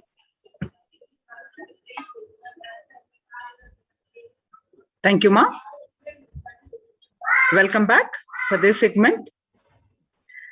So in this segment, we are going to learn about the Kailasa's de facto spiritual embassies, which are now COVID care protection centers, how these are functioning, and how these are the temple-based ecosystems, and what is the science behind these temples, and how these are recognized. So we'll see all the details in the segment with the blessings of the Supreme Pontiff of Hinduism, Jagadguru Mahasannidhanam, His Divine Holiness Bhagavan Nithyananda Paramashivan's blessings. Let's start with his Satguru Vandanam. Nithyanandam Paramasugadam Kevalam Jnanamurtim Dvandvatitam Gagana Sadrisham Tattvamasya Ekam Nityam Vimalamachalam Sarvadi Sakshibhutam Bhavatitam Trigunarahitam Sadgurum Tam Namami. So what are these enlightenment ecosystems? Let's learn. What is the need for this? So we have seen that due to the COVID-19 pandemic, across the world, especially the young adults, are reporting symptoms of anxiety and depression and or depressive disorders during this COVID-19. If you see the statistics, the young generation, especially from 18 to 24, affected most than the older ages up 65 plus. The average share of adults are reporting symptoms of anxiety disorder and or depressive disorder, and 2019 over a period of 6 months it was 11%, and now in just 1 month, in 2021 alone, it raised to about 41.1%. And some more statistics about these, the employees, how they are feeling, that 34% say they are tired and 34% say they are stressed. 27% they are burnt out, and 22% say they are discouraged, and 19% say they are distracted, and 17% say they are depressed. So nearly 8 in 10%, that is about 80%, say the coronavirus pandemic is a significant source of stress in their lives. Nearly 7 in 10, that is about 67%, say they have experienced the increased stress over the course of the pandemic. 1 in 4 essential workers, that is about 25%, diagnosed with mental health disorder since the start of the pandemic. And about the healthcare workers, more than 60,000 US healthcare workers have contracted COVID-19, and about 300 people have died. And China's COVID-19 outbreak, 50% showed signs of depression, and 45%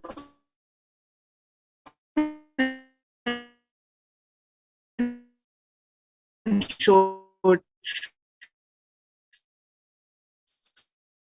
signs of anxiety.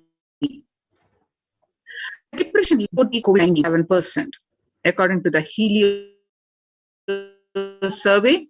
Then the anxiety levels in this pregnant and new mothers, which was before the pandemic was 29%, and now during this pandemic it raised to 72%. The US cases of depression have tripled during the COVID-19 pandemic, which is a lot in the United States, reporting symptoms of depression during this COVID-19 pandemic. The number of adults experiencing depression in the United States have tripled. According to a major survey study, researchers estimate that more than 1 in 4 US adults are now report experiencing symptoms of depression. Before this pandemic, just 8.5% US adults are reported being depressed. that number has been raised to 27.8% as the country struggles with COVID-19. And the employees say burnt out. Again, the young adults about 22 to 25 reports 89%, and about 26 to 37 about 83% say they are burnt out, and ages 38 to 54 about 73%, and about 55 to 74 age group 62% say they are burnt out. So what are the Kailasa's contributions from Kailasa, the Department of Human Services, with the blessings of the Supreme Pontiff of Hinduism? Kailasa's Department of Enlightened Civilization presents. So Kailasa's Department of Religion and Worship and Department of Human Services and each of Kailasa's temple ecosystems consider the right of happiness to be the highest fundamental right of all humans. In fact, all beings. The ultimate goal of Hinduism and Kailasa, led by the Supreme Pontiff of Hinduism, Jagadguru Mahasannidhanam, His Divine Holiness Bhagavan Nithyananda Paramashivam Plus, it is the material and spiritual well-being and prosperity of humanity. Kailasa is a place where everything related to super consciousness is revived. All the sampradayas, all the spiritual ecosystems created for enlightenment will be revived and established in such a way it never gets lost again. They're forever serving the humanity, says the Supreme Pontiff of Hinduism. Now you see how the Supreme Pontiff of Hinduism tirelessly worked over a period of 27 plus years to establish these Kailasas. You can see the glimpses, temple occasions,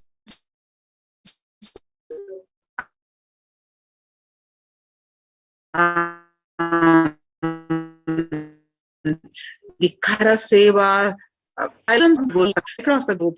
The thousands of temple ecosystems have been established by the Supreme Pontiff of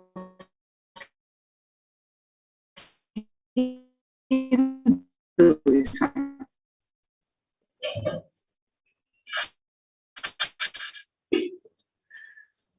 In 1994, where the Mataji Vibhudananda Puri, Kailasa in Tiruvannamalai is traditionally passed on to the hands of the Supreme Pontiff of Hinduism, Jagadguru Mahasannidhanam, Bhagavan Nithyananda Paramashivam. And a rightmost picture that you see, Kailasa in Tiruvannamalai receiving the visitors and delegates for the Kalpataru meditation workshop.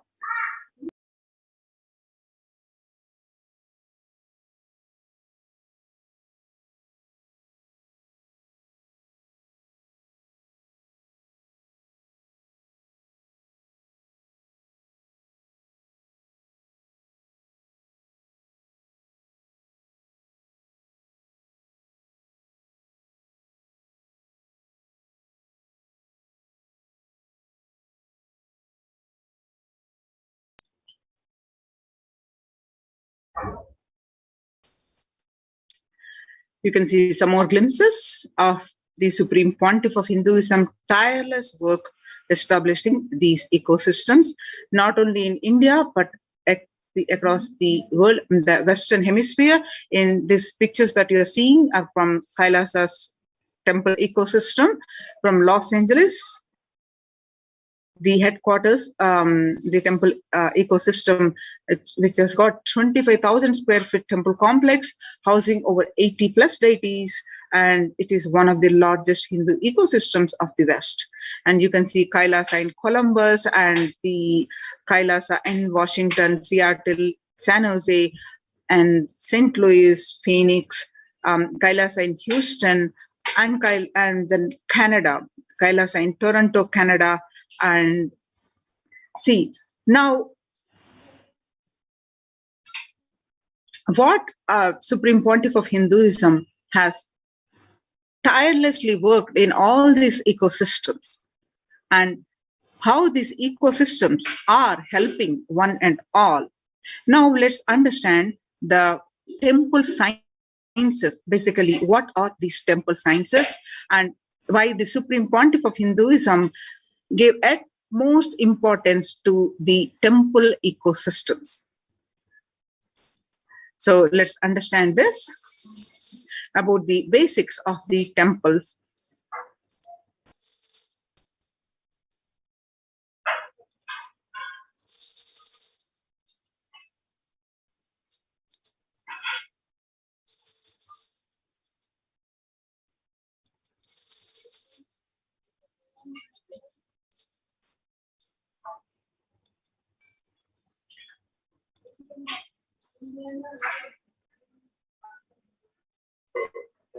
Yes. So, temple ecosystem of Kailasa. Reviving the enlightened civilization is the vision of Kailasa, the purpose of my advent. Paramashiva assuming this body and manifesting, says the Supreme Pontiff of Hinduism. Kailasa is basically an enlightened civilization where everything happens based on the ultimate cosmic principle and ultimate possibilities and powerfulness. You want to know about the universe, they will show you how the universe and teach you. And you want to know about the cosmos, they will just show you the cosmos and simple and straightforward way. In Sanatana Hindu Dharma, we had at least 10,000 sampradayas, religions, spiritual traditions, keeping this enlightenment science alive. Each Hindu sampradaya is a spiritual ecosystem created for keeping the enlightenment science alive. Every monastery, every adhinam, every mutt, every temple, every Veda Pathashala, every Sarvajna Pita is a lineage. Sampradaya created to keep the ecosystem of spiritual enlightenment alive. Some may be Shakta, some may be Yoga. These are the various traditions. Some may be Vedanta, some may be Tantra, some may be Yoga Vedanta, some may be Yoga Shaiva, and some may be Vaidika Shaiva, and all kinds of permutations and combinations. Each temple and each mutt, each monastery, each adhinam, each Veda Pathashala, each sampradaya is a spiritual ecosystem created to keep the enlightenment science alive of that sampradaya. Hindu temples are not just worship altars or religious congregation places or just memorial for certain legendary person or incident. Hindu temples are residents of God. That is why in Chidambaram, Nataraja is one of the Dikshita. In Srirangam, Ranganatha is one of the Bhaktar who is doing the puja. Temples are the residence of the God in Hindu tradition. In reality, not just Hindu tradition, in every tradition. There was a time in Hinduism had 56 nations, 200 states, and 1,700 provinces and 10,000 sampradayas. Almost 95% of the population of these were Hindus. Slowly, the brutal terrorists invading life-negative gangs enter, destroy, rob, and plunder the temples, destroy the spiritual ecosystem and enlightenment ecosystem. In last 1,000 years, we did not have a single nation, and we did not have a single state. We did not have a single province practicing Hinduism as a state religion legitimately. And in 10,000 sampradayas, without any doubt, the Supreme Pontiff of Hinduism says only 200 are left alive, struggling to be alive. Three unique things of Hinduism's ability to make the divine land and God get rooted in the deity Prana Pratishta, and incarnations landing, the ecosystem where the incarnations land, the enlightenment spiritual ecosystem where incarnations happen. Third, the devotion to feminine consciousness, Devi worship. These three are unique to Hinduism. Kailasa is a place where everything related to superconsciousness is revived. All the sampradayas, all the spiritual ecosystems created for enlightenment will be revived and established in such a way it never gets lost again.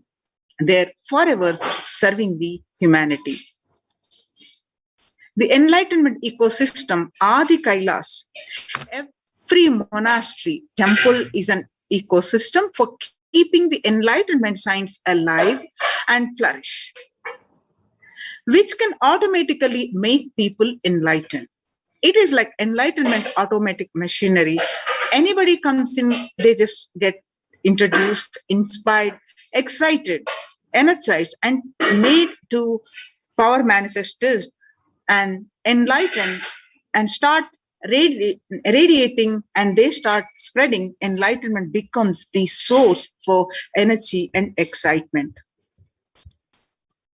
A person who can make enlightenment as a source for energy and excitement for anyone is an incarnation. Fortunately, we are successful in making enlightenment as the source for energy and excitement to millions of people all over the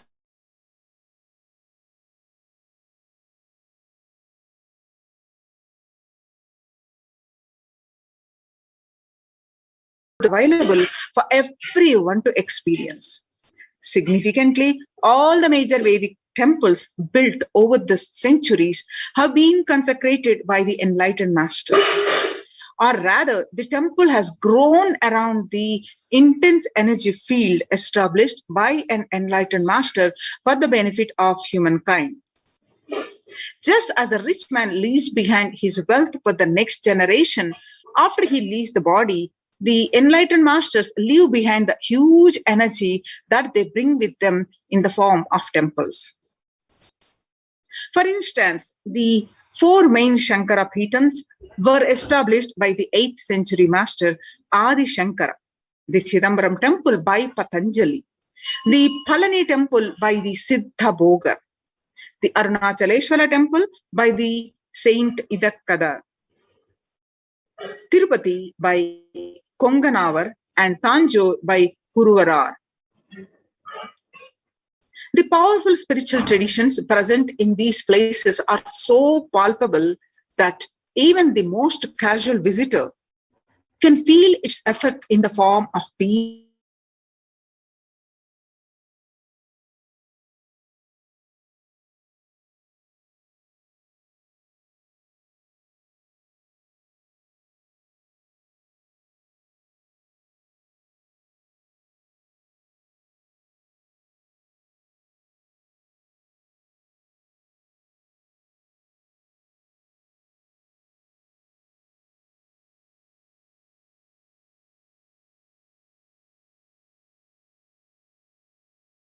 Sorry for the technical glitch.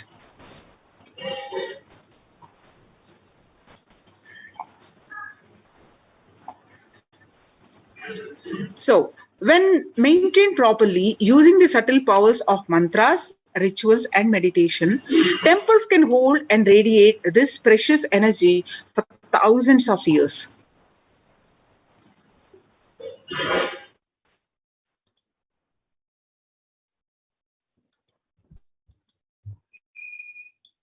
The temple structures. In Hinduism, temples are designed as energy centers, energized by the great enlightened masters to radiate the enlightened master's presence even when they leave their body. Temples are found deliberately at a place where the positive energy is available abundantly from the magnetic and electric wave conveyances of north and south pole push. The idol of God is set in the core center of the temple, known as Garbhagriha, that is Sanctum Sanctorium. This is the area where the Earth's magnetic field is discovered to be the most extreme. Therefore, it is the energy source. The Dvajastamba, that is the flagpole, behaves as a transformer. The huge domes are for amplifying the energy. Temples are systematically built for the transmission of energy on a large scale. Temples and the enlightened beings.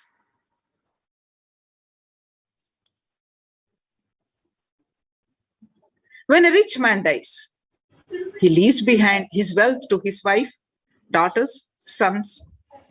When enlightened masters leave the body, they leave their wealth of energy, penance, and goodness to humanity at large. Temples are built on these energy fields or left behind by them. Either the masters themselves build these temples when they are alive, or the people build them after the masters leave the body. These temples are further sanctified through rituals that harness the divine cosmic energy. The famous temple at Kedarnath in the Himalayan range was built by the great master Shankara. The Arunachaleswara temple of Tiruvannamalai, South India, is ascribed to a great saint called Idakkadan. These temples are divine gifts of these great masters to humanity. There are two types of people. The first type generate energy from their own system. They are like the solar system. Wherever they are, they produce energy and they radiate energy. Whatever they do, they excel in it. Whatever they touch flourishes. They are the ones who nourish the world. They are the enlightened masters. And the second type of people are those who have forgotten the art of producing energy from their inner source. These people may flourish, but maybe only in one or two fields, and that too out of the superficial energy source called mind. Since their source is superficial, multidimensional flourishing remains a dream for them.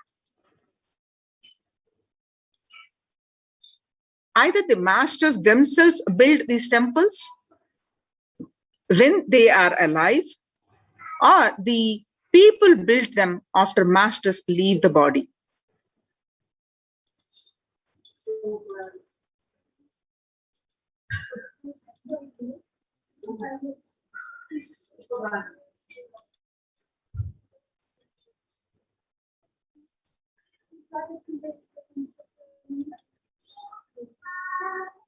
In Hinduism, temples are designed as energy centers, energized by the great enlightened masters, and radiate the enlightened masters' presence even when they leave the body.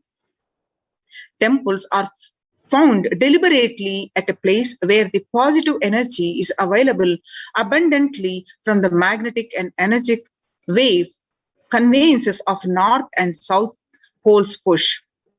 The idol of God is set to the core center of the temple known as Garbhagruha, Sanctum Sanctorium.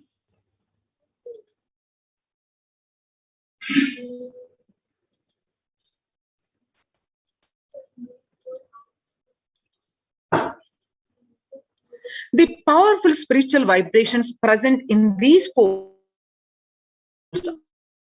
are so palpable that even the most casual visitor can feel its effect in the form of peace, bliss, or clarity. When maintained properly, using the subtle powers of mantras, rituals, and meditation, temples can hold and radiate this precious energy for thousands of years.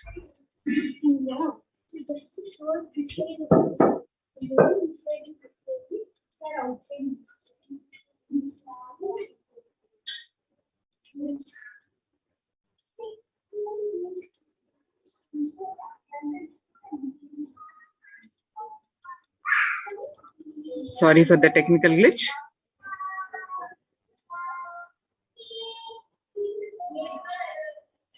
Installing the deities.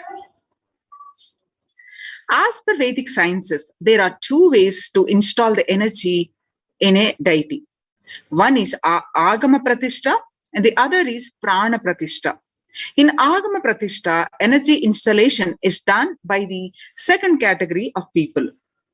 It is done essentially through chanting of mantras, and this method will install only a few volts of energy. The energy intensity will be decided by nature of the mantras, the accuracy with which it is chanted, and above all, the psychological state of the person chanting them. In Prana Pratishtha, the energy installation is done by the first category of people, that is the enlightened avatars. It happens through a direct connection with the divine cosmic energy that nourishes the whole universe.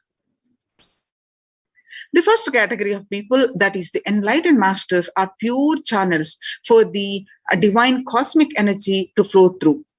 They can choose what manifestation of the energy they wish to install for the goodwill of the society. Masters have worked on the science of the inner world and have installed various aspects of the divine energy in these temple deities. Every historic temple has its own significance. Each deity has its own boon to offer depending on the type of the energy installed in it. That is why in order to conceive children, you go to a particular temple. In order to wed a suited spouse, you go to a different temple. To defy planetary influences, you go to a different temple. And for financial problems, you go to a different temple. These benefits are nothing but the special energy packs. Temples are structures that replace an enlightened master's presence. Masters, by their sheer presence, heal people. They heal not just the physical level, but the being level. They keep the inspiration for spirituality alive. Their presence offers an ambience of sacredness. Temples are spaces created by the masters to offer these same things that they offer. While consecrating the Nithyanandeshwara Paramashiva temple sanctum at the Bangalore Adinam, the Supreme Pontiff of Hinduism said, "An enlightened master is the cosmos in human form, the ultimate human form fit to perform a sanctum consecration." For an enlightened master, the energies of expression through any means never gets exhausted. For example, for an ordinary human being, the grief emotion or the joy emotion exhausts when expressed through tears. The pitta, the fire element of the body, exhausts through anger. The lust energy exhausts through sexual act. The power of speech exhausts in his very saliva the moment it is uttered. All these energies of expression becomes exhausted as he uses them. An enlightened master's energy of expression cannot be exhausted through any of these means, because his existence, the inexhaustible source of energy in human form. Because masters do not need a body to execute their work, they can continue to do things they do even after they have left their physical body. The sanctum created and energized by them will radiate inexhaustible energy and nurture energy being that seeks it. Only a master who can function without the help of his body is capable of creating a true sanctum, one that will materialize things exactly the way he does. If God is everywhere, why go to a temple? The answer to this question, Sri Ramakrishna, a great enlightened master of the 20th century, gave a beautiful answer. There is a milk all over the cow, but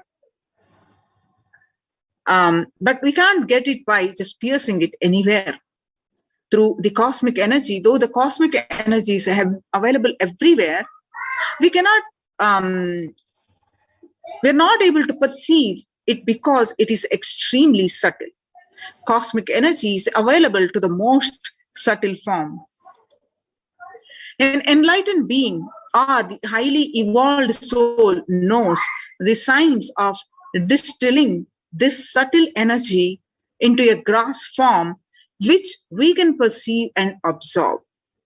Temples are engineered by the great rishis in such a way that the cosmic energy becomes available to all as a source of healing and spiritual transformation.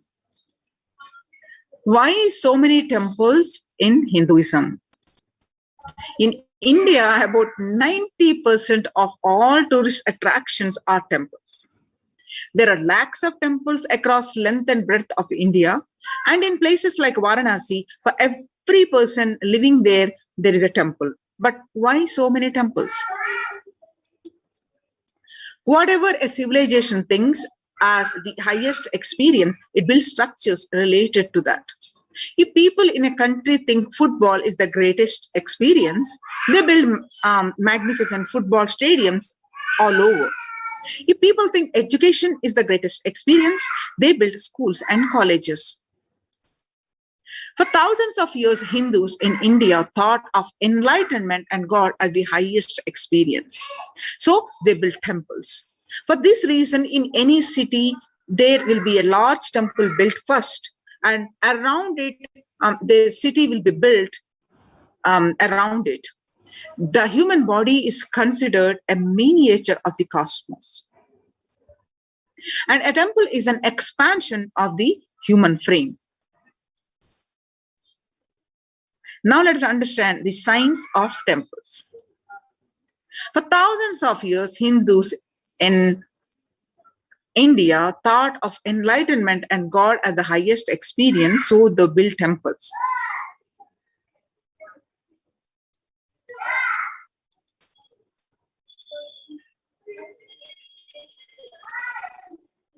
Temples are created to replace an enlightened master's presence. Enlightened masters, when they leave their body, they wanted a space which can continuously inspire people, which can continuously heal, which can give them the experience of spirituality, which can give them a sacred feeling.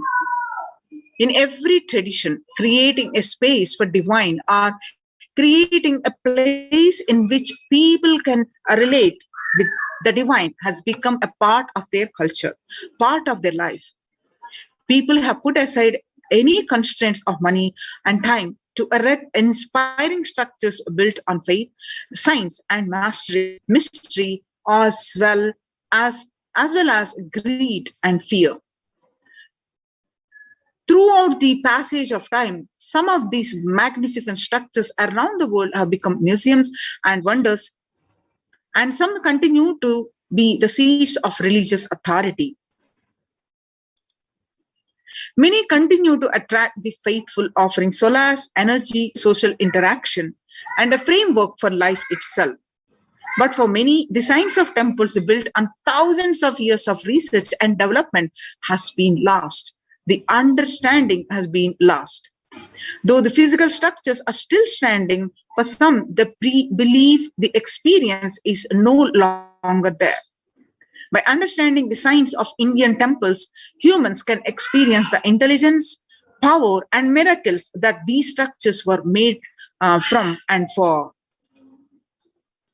What does energy have to do with the temples? Many continue to attract the faithful, offering solace, energy, interaction, and the framework for life itself. But for many, the science of temples built on thousands of years of research and development has been lost. The last statement of science, that whatever exists is energy. The first statement of Upanishad. As research is proving every day the cosmic truths that quantum physics is still struggling to comprehend were already commonplace in the ancient and rich Vedic tradition of India. When Einstein declared that E is equal to mc square, that whatever exists is energy, he confirmed what the Upanishad or the sacred Indian scriptures said thousands of years before. With an enlightened insight into the play of matter and energy that makes up the universe, the Vedic seers had declared more than 10,000 years ago that whatever exists is nothing but energy. Isha Vasham Idam Sarvam. From the Ishavasya Upanishad, the last statement of science, that is E is equal to mc square, that whatever exists is energy, is the first statement of Upanishad. Ishavasya Idam Sarvam. Whatever exists is energy. So the last statement of the science is the first statement of the Upanishad. Whatever exists is energy. In modern time, temples are truly the oxygen baths for the souls. Whether one is aware of it or not, a constant energetic exchange is happening between the humans and their environment. People live and move in an ocean of chaotic energies, both positive and negative. On certain levels, people are powerfully influenced by the energies and thousands of others, the energies of living and working spaces. The residual energies of the objects that are touched and the situations encountered. Energy imbalances in the body are the root cause. For a vast majority of elements, from obesity to insomnia to mood swings. Today, more than ever before, the Vedic intelligence that gave rise to the concept of temples can be appreciated for its ancient and modern technology based on thousands of years of research and development. The powerful positive vibrations present in a temple can flush out negative energies without even being aware of it. Deep cleansing, recharging, and ultimately purifying of the being can happen effortlessly in a temple, resulting in physical and mental healing. In modern times, temples are truly the oxygen baths for the soul. A temple is more than a building. The entire art of building temples is not mere art. It is a science. Temple architecture is a highly developed science. Every single facet of it, from the size of the idols and the size of the rooms and the courtyards, the directions in which each has to be situated, to the process of installing the idol in the sanctum, all these are laid down in detail in manuals that were developed thousands of years ago, says the Supreme Pontiff of Hinduism. An Indian temple is more than just a building or a structure. It is the image and energy of the divine.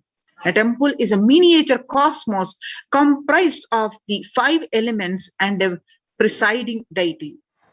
A temple is an outgrowth of the deity which has its own independent intelligence and from which energy is constantly radiating. Temples are also used for social interactions, spiritual education, cultural events, and economic exchange.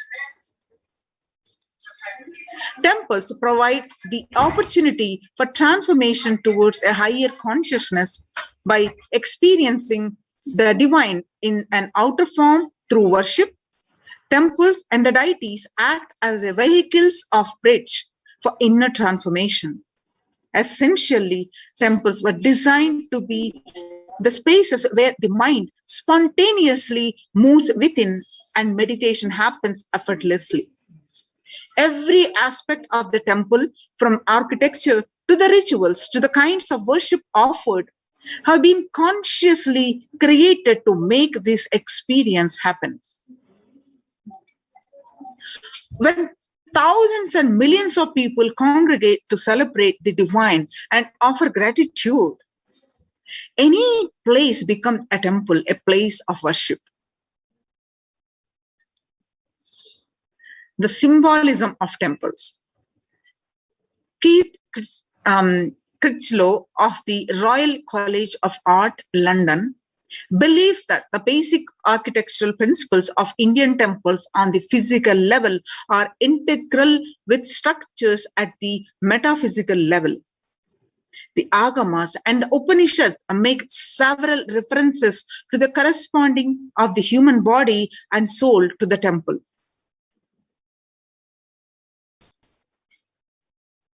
Now, let's watch inauguration of the Golden Temple of Paramashiva in 2018 in the Adi Kailasa Sarvajna Peetham.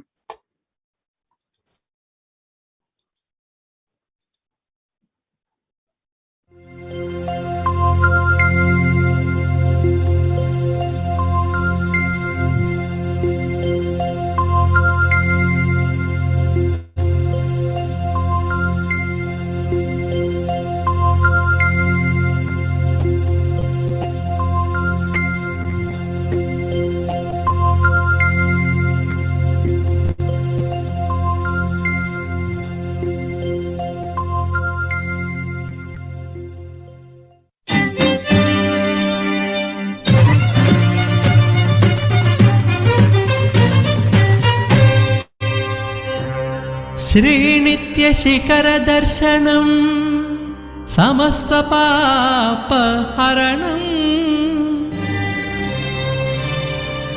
जन्मराहित्यम् अनिभेदोत्तिगदरा Shri Paramhans Nityanand भ्रमरांब दिव्यक्षेत्रं దర్శించి మోక్షమే ఉందండి భక్తులారా.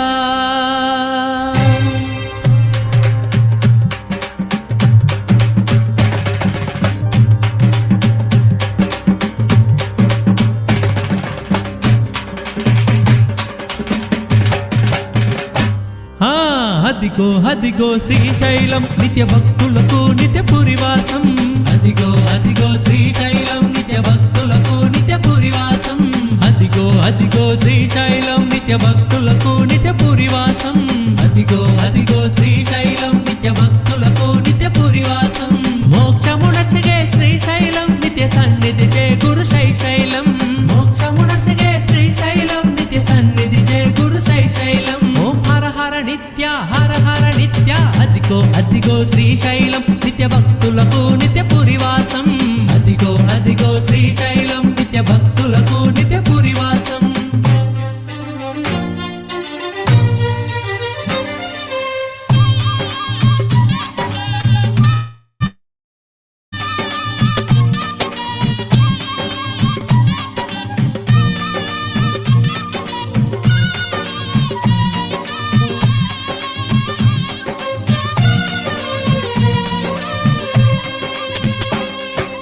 నాలుగు ప్రవేశ ద్వారములు నిత్య సన్నిధికి అవి మార్గములు.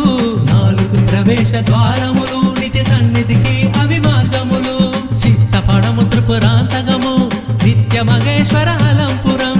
చిత్తపడము త్రిపురాంతకము నిత్య మహేశ్వర అలంపురం. ప్రతి ద్వారములో తీర్థములు అవి తీర్చుండు భక్తుల కోరికలు. ప్రతి ద్వారములో తీర్థములు అవి తీర్చుండు భక్తుల కోరికలు. నేత్రానందము శైశైలం శుభయోగము కూర్చుండు శ్రీశైలం. నేత్రానందము శైశైలం శుభయోగము కూర్చుండు శ్రీశైలం. ఓం హర హర నిత్య హర హర నిత్య. అదిగో అదిగో శ్రీశైలం నిత్య భక్తులకు నిత్య పురివాసం. అదిగో అదిగో శ్రీశైలం నిత్య భక్తులకు నిత్య పురివాసం. అదిగో అదిగో శ్రీశైలం నిత్య భక్తులకు నిత్య పురివాసం. అదిగో అదిగో శ్రీశైలం నిత్య భక్తులకు నిత్య పురివాసం. మోక్షమునర్చగే శ్రీశైలం నిత్య సన్నిధి జయ గురు శైశైలం. మోక్షమునర్చగే శ్రీశైలం నిత్య సన్నిధి జయ గురు శైశైలం. ఓం హర హర నిత్య హర హర నిత్య. అదిగో అదిగో శ్రీశైలం నిత్య భక్తులకు నిత్య పురివాసం. అదిగో అదిగో శ్రీశైలం నిత్య భక్తులకు నిత్య పురివాసం.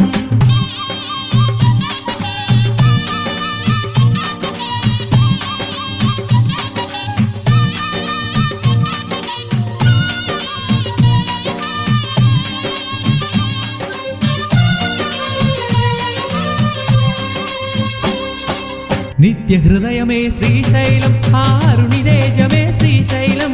నిత్య హృదయమే శ్రీశైలం ఆరునిదేజమే శ్రీశైలం. జోకోదరుడు జియకరుడు శ్రీ నిత్యరుని శుభక్షేత్రము. జోకోదరుడు జియకరుడు శ్రీ నిత్యరుని శుభక్షేత్రము. మహిమాన్వితము పవిత్రము శ్రీశైలము భక్తుల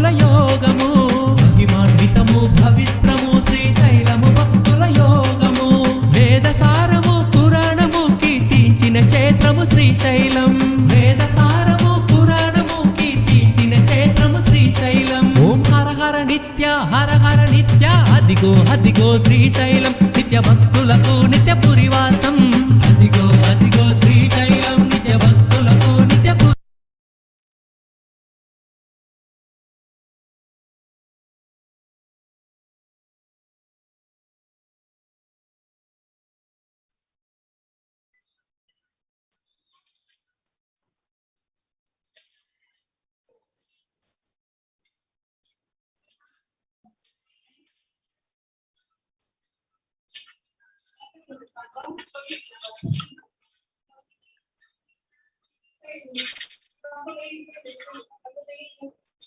Now, as we are understanding the basics of the temple sciences, now how the Supreme Pontiff of Hinduism continuously of 2+ decades is working tirelessly the revival of the temple sciences and the ecosystems.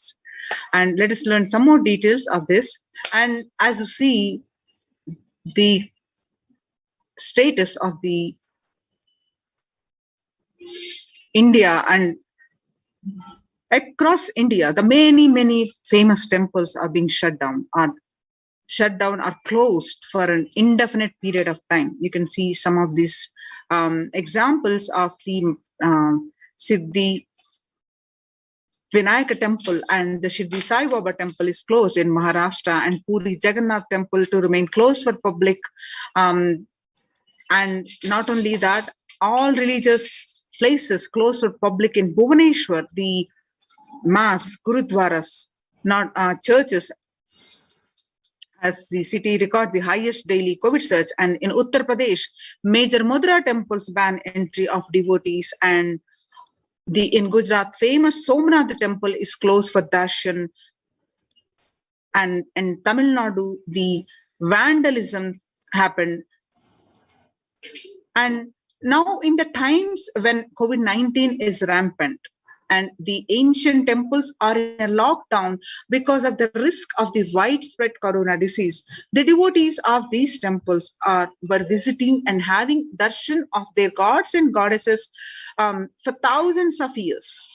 And all these ancient sacred sentiments have come to an harming halt after the lockdowns have taken place. The religious fervor of the devotees is being lost due to this pandemic. The Supreme Pontiff of Hinduism reviving the Kailasa ecosystem and bringing all the ancient traditions of the online platforms and on Kailasa TV, YouTube, and Facebook. So now let us understand why deity worship with the blessings of the Supreme Pontiff of Hinduism in his own words that please understand, deities are not mere idols. They are the embodiment of ideals. We do not worship the idols. We worship the ideals represented through the idols. When the divine is present before him, in a form he can see, touch, and relate to, the transmutation becomes an easy and joyful process. Second, the deities in a real kshetra are always in the form of ancient masters and enlightened beings. Even though no longer in the body, they can be invoked through the name or form they used while in the physical plane. When we pray to the deity or chant his name, the corresponding divine vibration is automatically awakened and becomes available on the energy plane and guide and bless us. The Supreme Pontiff of Hinduism says, we mastered the science of bringing the divine to the deities and expressing the divine through the deities. The whole science has been mastered in the Vedic tradition. The revival of the temples will be the revival of the world peace and world bliss. The revival of temple culture, the deity worship, where people are made to look in. That is where the revival of Sanatana Dharma, the Advaita Satya, is going to happen. The divine has got the infinite auspicious qualities.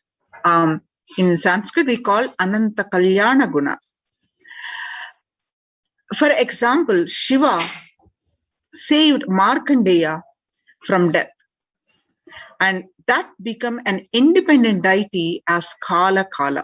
Same way, he danced in ecstasy, and that action became Nataraja. Vishnu's very action of showering blessings on the world becomes Lakshmi. And Brahma's very action of continuously, constantly sharing the wisdom becomes Saraswati. So each of the actions of the ultimate becomes independent intelligence and energy. When you connect with those independent intelligences, those deities, whatever you want immediately happens. Whatever result you want, worship with rites, those divine energies who are the personification of those specific actions. Immediate results are achieved by connecting with those deities. In this world, this can be a powerful method through which you can achieve whatever you want in your life. So join in Kailasa's COVID care protection centers, the temple-based ecosystems. The register now through the link below, https://kailasa.org/Kailasa care. Kailasa's temple ecosystems span across the globe, and Kailasa is a place where everything related to super consciousness is revived. All the Sampradayas, the Sampradaya is a multiple arms of the Hinduism, each exploring the science of awakening the individual's peak possibility in a unique, time-tested, foolproof way. All the spiritual ecosystems created for enlightenment will be revived and established in such a way it never gets lost again. They are there forever, serving the humanity. Now let's listen from the Supreme Pontiff of Hinduism, the revival of the temple ecosystems. I am going to revive Hinduism by setting up a model community, enlightenment ecosystem. I am going to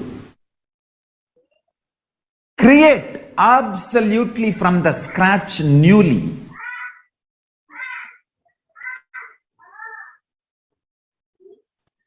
self-sustaining, temple-based,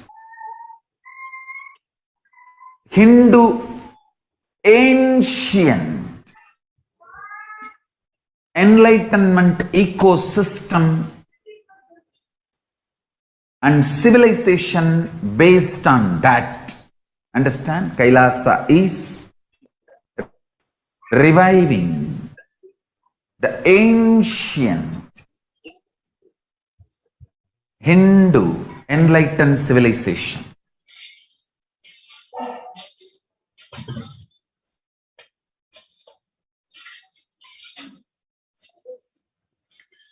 Paramashiva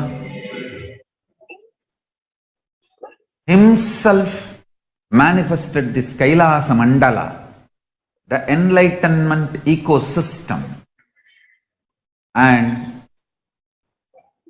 the lifestyle. I am going to revive this whole enlightenment ecosystem, Kailasa, by creating a model Kailasas all over the world.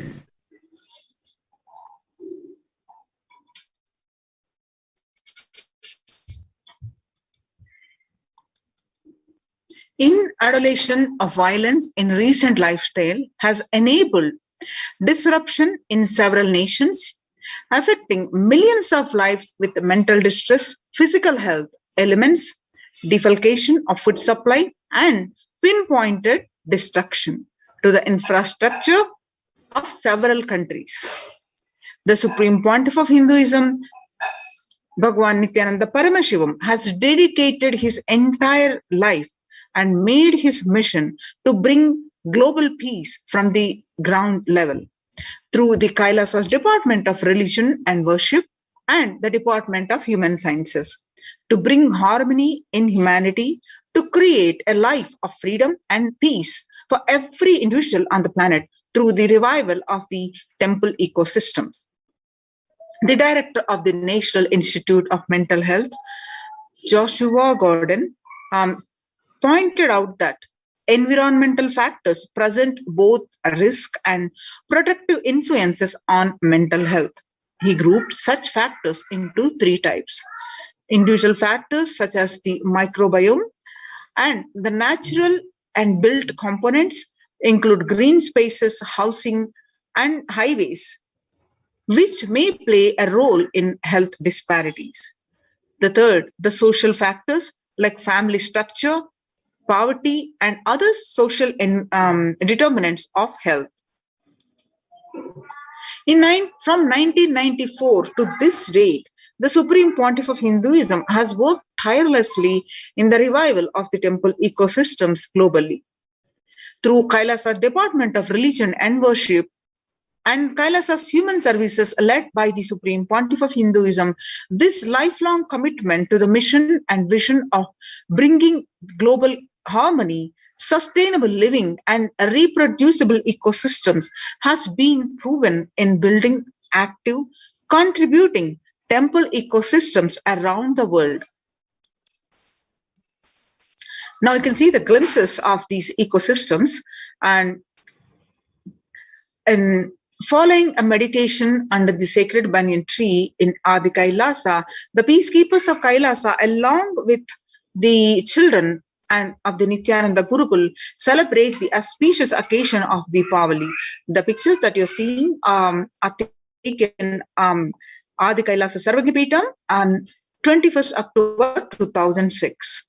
And the pictures that you're seeing are from the participants of the Paramashivoham meditation workshop in the year 2018, take part in the celebrations of traditional flag hoisting ceremony at the Adi Kailasa Sarvagyapeetham taken on 22nd December. And the Supreme Pontiff of Hinduism conducting the Nithyananda Purana Convention, which is also called the Life Bliss Program Level 2, a meditation workshop, and which was taken on 14th December 2006. And similarly, the Supreme Pontiff of Hinduism conducting the Nithyananda Purana Convention, which is also called Life Bliss Program Level 2, at the St. Peter's Engineering College, Chennai. These pictures are taken on 17th December 2006. And some more glimpses that you're seeing now are the peacekeepers of Kailasa and the Supreme Pontiff of Hinduism embark on the Himalayan Yatra, the traditional sacred pilgrimage to the Himalayan mountains and up the river Ganga. The pictures are taken Harshil, India, where on 26th May 2006. The pictures that you are seeing are the temple ecosystem of Tiruvannamalai. Serves as the driving factor in maintaining the lifestyle of health, wealth, and well-being for the citizens of Tiruvannamalai.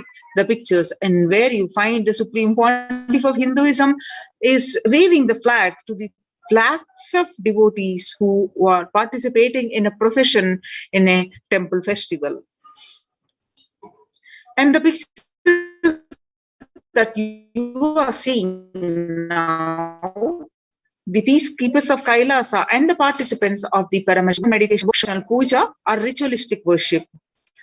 The pictures are taken on 31st December 2018. The pictures you are seeing are the distribution of sweet butter as a part of the Krishna Janmashtami celebrations. This celebration of Lord Krishna's birthday, the pictures are taken at the Adi Kailasa Sarvagyapeetham on 17th August 2014.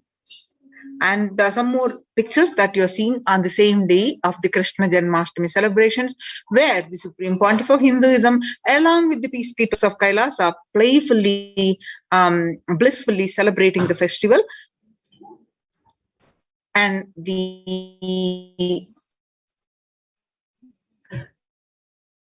as part of the Krishna Janmashtami celebrations, peacekeepers of Kailasa are distributing the free organic food to the public. The pictures are taken on 17th August 2014. Now, the pictures that you're seeing are the peacekeepers of Kailasa, led by the Supreme Pontiff of Hinduism, take part in Karaseva, for the voluntary contribution of physical service towards the cleaning and the construction of the sacred Hindu temple. The pictures are taken of Adi Kailasa, and they are taken on 11th September 2016. Now you're seeing the pictures are from the Supreme Pontiff of Hinduism, Bhagavan Nithyananda Paramashivam, arrives with the volunteers and the Kailasa's peacekeepers to provide relief efforts to the cyclone-hit Pondicherry region through the distribution of food, water and basic necessities, the medical camps, and the cleaning of the local roads for further relief efforts. Pictures are taken on at the Pondicherry, South India, on 2nd January 2013. Now, as part of the Thane flood relief food preparations at Pondicherry, India, where you find the Supreme Pontiff of Hinduism himself monitoring the food preparation to distribute to the victims. The pictures that you are seeing now are the Thane flood relief medical camps. Pictures are taken on 3rd January 2012. Kailasa's ecosystems around the world, as you are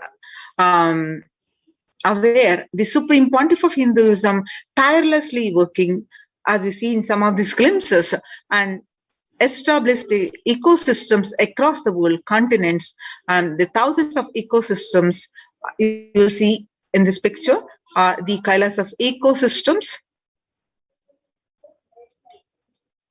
Starting from the 1994, the leftmost picture that you see, where the Mataji Vibhudananda Puri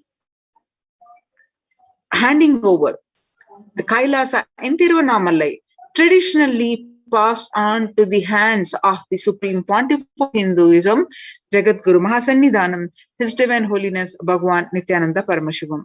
And the rightmost picture that you are seeing are from 2017, where the Kailasa in Tiruvannamalai receiving visitors and delegates for the Kalpataru meditation workshop and the Shiva Diksha. The pictures that you're seeing are from Kailasa in Tiruvannamalai, where the Supreme Pontiff of Hinduism directly serving Annadan, the traditional temple services. The pictures are taken on January 2011, where you find the Supreme Pontiff of Hinduism himself serving the 3 Sattvic meals to everyone. Now, you're seeing the pictures are the thousands arrived to celebrate the enlightenment ecosystem and to traditionally meet the Supreme Pontiff of Hinduism. The pictures are taken and the Kailasa in Tiruvannamalai and on 11th March 2017. Now, you're seeing the pictures are from Kailasa Tiruchengodu Sarvajna Peetham, Adi Nithyananda Peetham, the first temple ecosystem established by the Supreme Pontiff of Hinduism, Jagadguru Mahasannidhanam, His Divine Holiness Bhagavan Nithyananda Paramashivam. And at the mere age of 23, on the banks of the sacred Kaveri River in 2001, this was the start of the borderless Hindu temple ecosystem we now know today as Kailasa. Now, the pictures that you're seeing are from the Adi Kailasa Nithyananda Peetham in Bidadi, Bangalore. After having a vision of the sacred banyan tree, the Supreme Pontiff of Hinduism has established the Adi Kailasa temple ecosystem with the same banyan tree at his heart, the main headquarters of the Kailasa. The pictures are taken where at the 2003, where the Supreme Pontiff of Hinduism doing the Bhumi Puja, the worship of the Mother Earth, and putting the first stone brick for this Sarvajna Peetham. And the rightmost picture that you're seeing is the sacred banyan tree. The sacred banyan tree that you see the leftmost is called Kalpa Vriksha.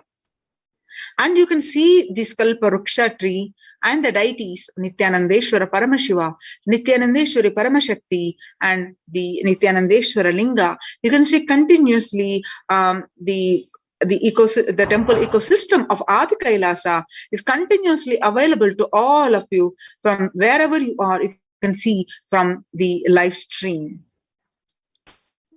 And you can see the continuous flow of worship and temple services that are happening. And the pictures that you're seeing are from Kailasa in Columbus, Ohio, United States of America. The first temple established by the Supreme Pontiff of Hinduism outside of India. The temple physically came to life in just 9 months.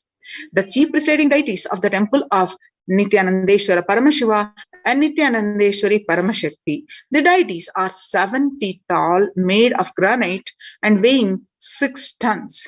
And their divine faces have been directly hand-carved by the Supreme Pontiff of Hinduism.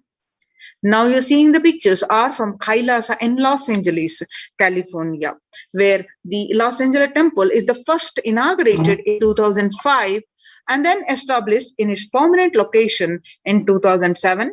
The house is the largest Shiva Linga and the Rajarajeshwari in North America. The Los Angeles, Kailasa in Los Angeles, Sarvajnapeetham has the temple complex of 25,000 square feet, housing over 80 plus deities. It is one of the largest temple ecosystems in the West and is the headquarters of the Western Hemisphere. And the pictures that you're seeing are from the Kailasa in Seattle, Washington, the housing the blissful dancing form of Ganesha and the largest living Nataraja deity outside of India. Kailasa in Seattle is also known as Chidambaram of West. Chidambaram temple, the ancient temple, Hindu temple where Paramashiva resides as Nataraja. The cosmic dancer and expression of Akasha or space. The big toe of Nataraja has also been revealed to be the center of the Earth magnetic equator. Now the pictures that you're seeing are from Kailasa in San Jose, California. Inaugurated in 2009, Kailasa in San Jose radiates the energy of the Madurai Meenakshi Amman temple. And the chief presiding deities of this temple are Devi Meenakshi, Paramashiva Linga, and Nithyanandeshwara Paramashiva and Nithyanandeshwari Paramashakti, which have been created, installed, and energized by the Supreme Pontiff of Hinduism himself. Meenakshi Amman Temple is the home to Devi Meenakshi, the divine cosmic mother and the consort of Lord Sundareshwara, the most blissful form of Lord Shiva. The pictures that you are seeing are from the Kailasa in St. Louis, Missouri. Alongside the Shivalinga and Nityananda Ganesha, the Kailasa in St. Louis carries the energy of Tirumala Tirupati of South India. And houses one of the tallest Venkateshwara deities in North America, along with his consorts Sri Devi and Bhudevi. The beautiful landscape nestled among the woods and rolling hills of Missouri stretches for 20 acres. The Tirumala Tirupati is one of the most beloved of Lord Vishnu, whose temple is the most visited of any religion in the world. The pictures that you are seeing are from Kailasa in Phoenix, home to over 21 deities and with the temple structure of over 2,500 square foot. Kailasa in Phoenix has been directly established by the Supreme Pontiff of Hinduism, serving as an energy field of worship, meditation, and celebration for over 7 years. Now, the pictures that you're seeing are from Kailasa in Houston, Texas. Formally inaugurated in 2017, the Supreme Pontiff of Hinduism has declared the Kailasa in Houston as the Parihara Sthala for all the Navagraha doshas. The Parihara Sthala, place where all the ill effects of the 9 celestial bodies are removed. The picture that you're seeing are from Kailasa in Toronto. Inaugurated on July 2011, Kailasa in Toronto is the only Hindu temple in the West with all the 63 Naimanas and 18 Siddhas residing as deities. The temple deities here are seated exactly as they existentially preside in Kailasa around Paramashiva, the primordial deity of Hinduism. Naimanas are the most endearing and notable saints of Hinduism. Siddhas are the meaning accomplished, perfected ones. Active and alive from 2011 onwards, Kailasa in Toronto has been blessed to radiate the superconsciousness energy of Kailasa. This temple ecosystem goes on providing various temple services to the community, such as Annadan and the traditional Hindu ceremonies. Kailasa's Department of Religion and Worship, Kailasa's Human Services, and each of Kailasa's temple ecosystems consider the right of happiness to be the highest fundamental right of all human beings, in fact, all beings. The ultimate goal for Hinduism and Kailasa, led by the Supreme Pontiff of Hinduism, is the material and the spiritual well-being and prosperity of humanity. So, join now in the Kailasa's COVID care protection centers. Register now through the link below, https://kailasa.org/Kailasa care. The link again, https://kailasa.org, KAILASA.org/Kailasa care. KAILASACARE. So with this, let's move on to the next segment. Please sit straight and we'll be moving on to the Satsang. Please sit straight. Inhale deeply, exhale deeply. Chant the Mahavakya. Om Nithyananda Paramashivoham. Om Nithyananda Paramashivoham.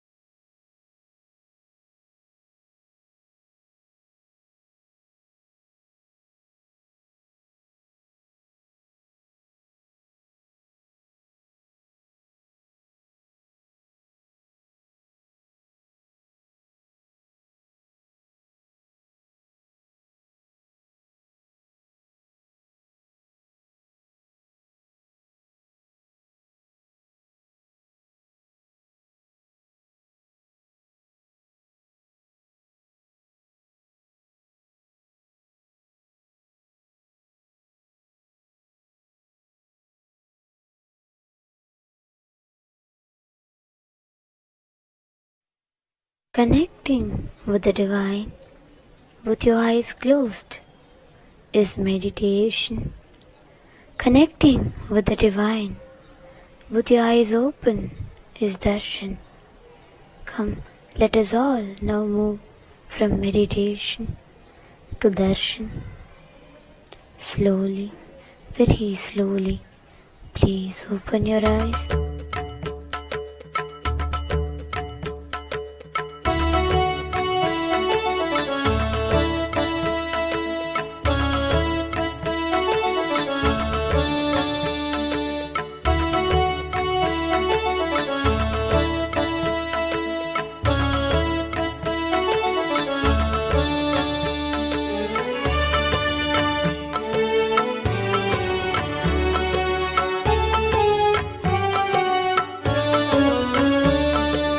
श्रीनित्यनन्दार्तबन्धो भस्मलिप्ताङ्गगाङ्गेय कारुण्यसिन्धो श्रीनित्यनन्दार्तबन्धो భస్మలిప్తాంగ Gangeya కారుణ్య సింధు శ్రీ నిత్యానందాత్త బంధో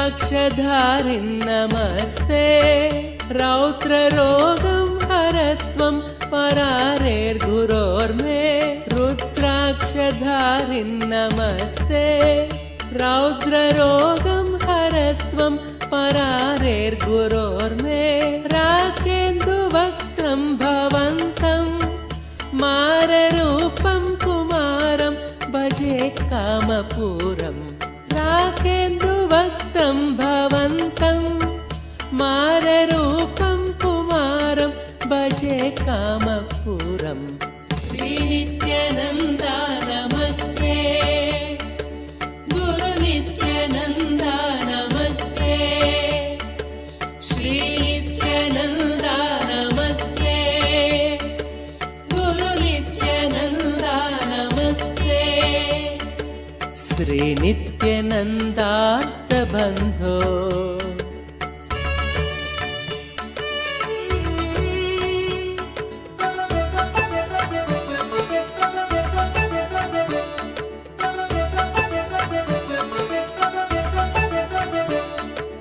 मां पाहि रोगाद घोरात् मङ्गलापाङ्गपादेन भङ्गात् स्वराणां मां पाहि रोगाद घोरात् मङ्गलापाङ्गपादेन भङ्गात् स्वराणां कालाच्च दुष्पाककूलात् कालकालस्य सूनुं भजे क्रान्तसानुं कालाच्च दुष्पाककूलात् कालकालस्य सूनुं भजे क्रान्तसानुं श्रीनित्यानन्दा नमस्ते गुरुनित्यानन्दा नमस्ते श्रीनित्यानन्दा नमस्ते गुरुनित्यानन्दा नमस्ते श्रीनित्यानन्दार्थ बन्धो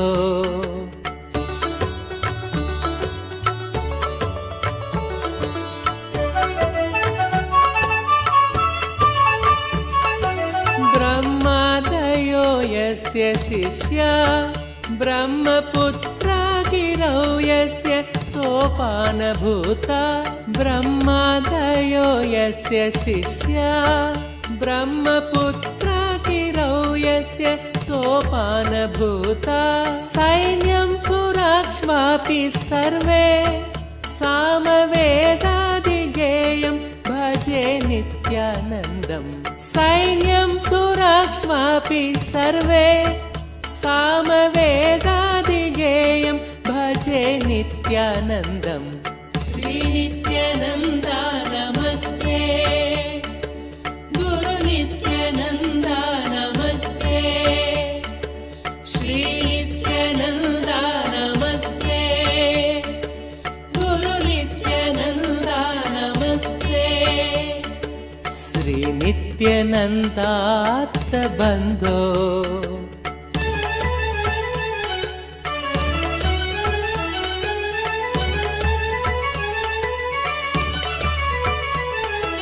काषाय संवीतगात्रं कामरोगादिसंहारि भिक्षान्नपात्रं काषाय संवीतगात्रं कामरोगादिसंहारि भिक्षान्नपात्रं कारुण्यसम्पूर्णनेत्रं शक्तिहस्तं पवित्रं भजे नित्यानन्दम् कारुण्यसम्पूर्णनेत्रं शक्तिहस्तं पवित्रं भजे नित्यानन्दम् श्रीनित्यानन्दा नमस्ते गुरुनित्यानन्दा नमस्ते श्रीनित्यानन्दा नमस्ते गुरुनित्यानन्दा नमस्ते श्रीनित्यानन्दा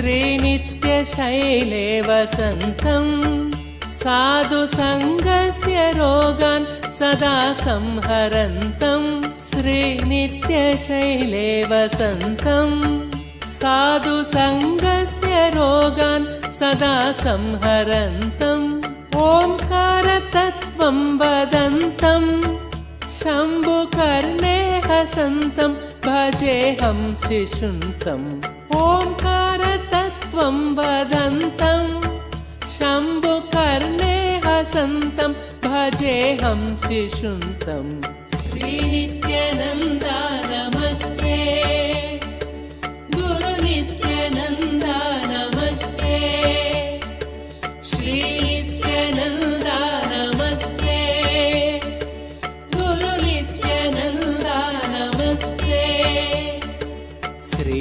नित्यानन्दार्थबन्धो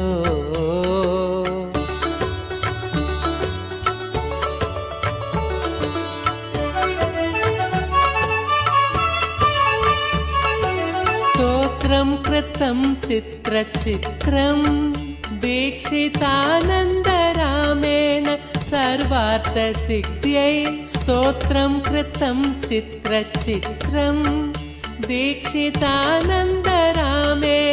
सर्वार्थसिद्ध्यै भक्त्या पठेत्यः प्रभाते देवदेव प्रसादात् लभेदाष्टसिद्धिम् भक्त्या पठेत्यः प्रभाते देवदेव प्रसादात् लभेदाष्टसिद्धिम् श्रीनित्यानन्दार्थबन्धो भस्मलिप्ताङ्गगाङ्गेय कारुण्यसिन्धु श्रीनित्यानन्दार्थबन्धो भस्मलिप्ताङ्गगाङ्गेय कारुण्यसिन्धु श्रीनित्यानन्दार्थबन्धो श्रीनित्यानन्दा नमस्ते गुरु नित्यानन्दा नमस्ते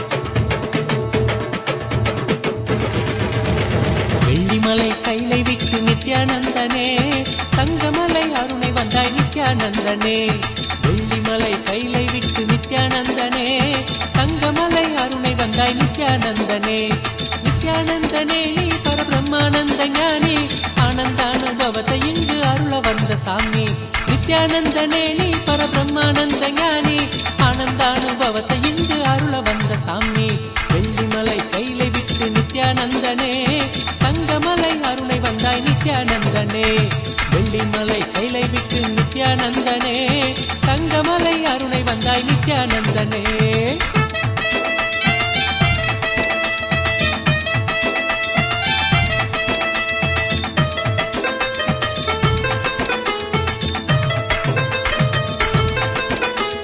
சோனமலை வந்துதித்த நித்யானந்தனே சோனமலை வந்துதித்த நித்யானந்தனே ஒரு ஞான குரு ஆனவனே நித்யானந்தனே ஜீவன் சிவனாக மாற்றி அபியாத்மனோடு சேர்த்து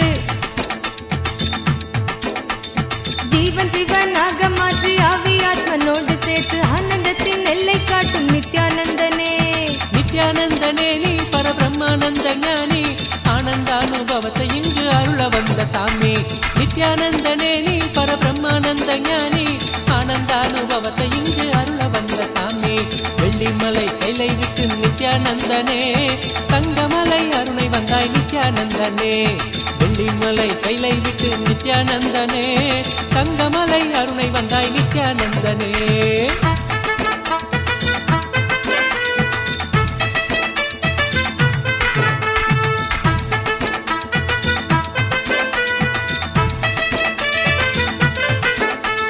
ஞானமெனும் ஆனந்த தீபம் ஏற்றியே ஞானமெனும் ஆனந்த தீபம் ஏற்றியே எங்கள் வாழ்வில் இன்ப ஜோதியான நித்யானந்தனே அகந்தையற்ற காம குரோதம் அனைத்தும் இங்கு மாய்ந்து போக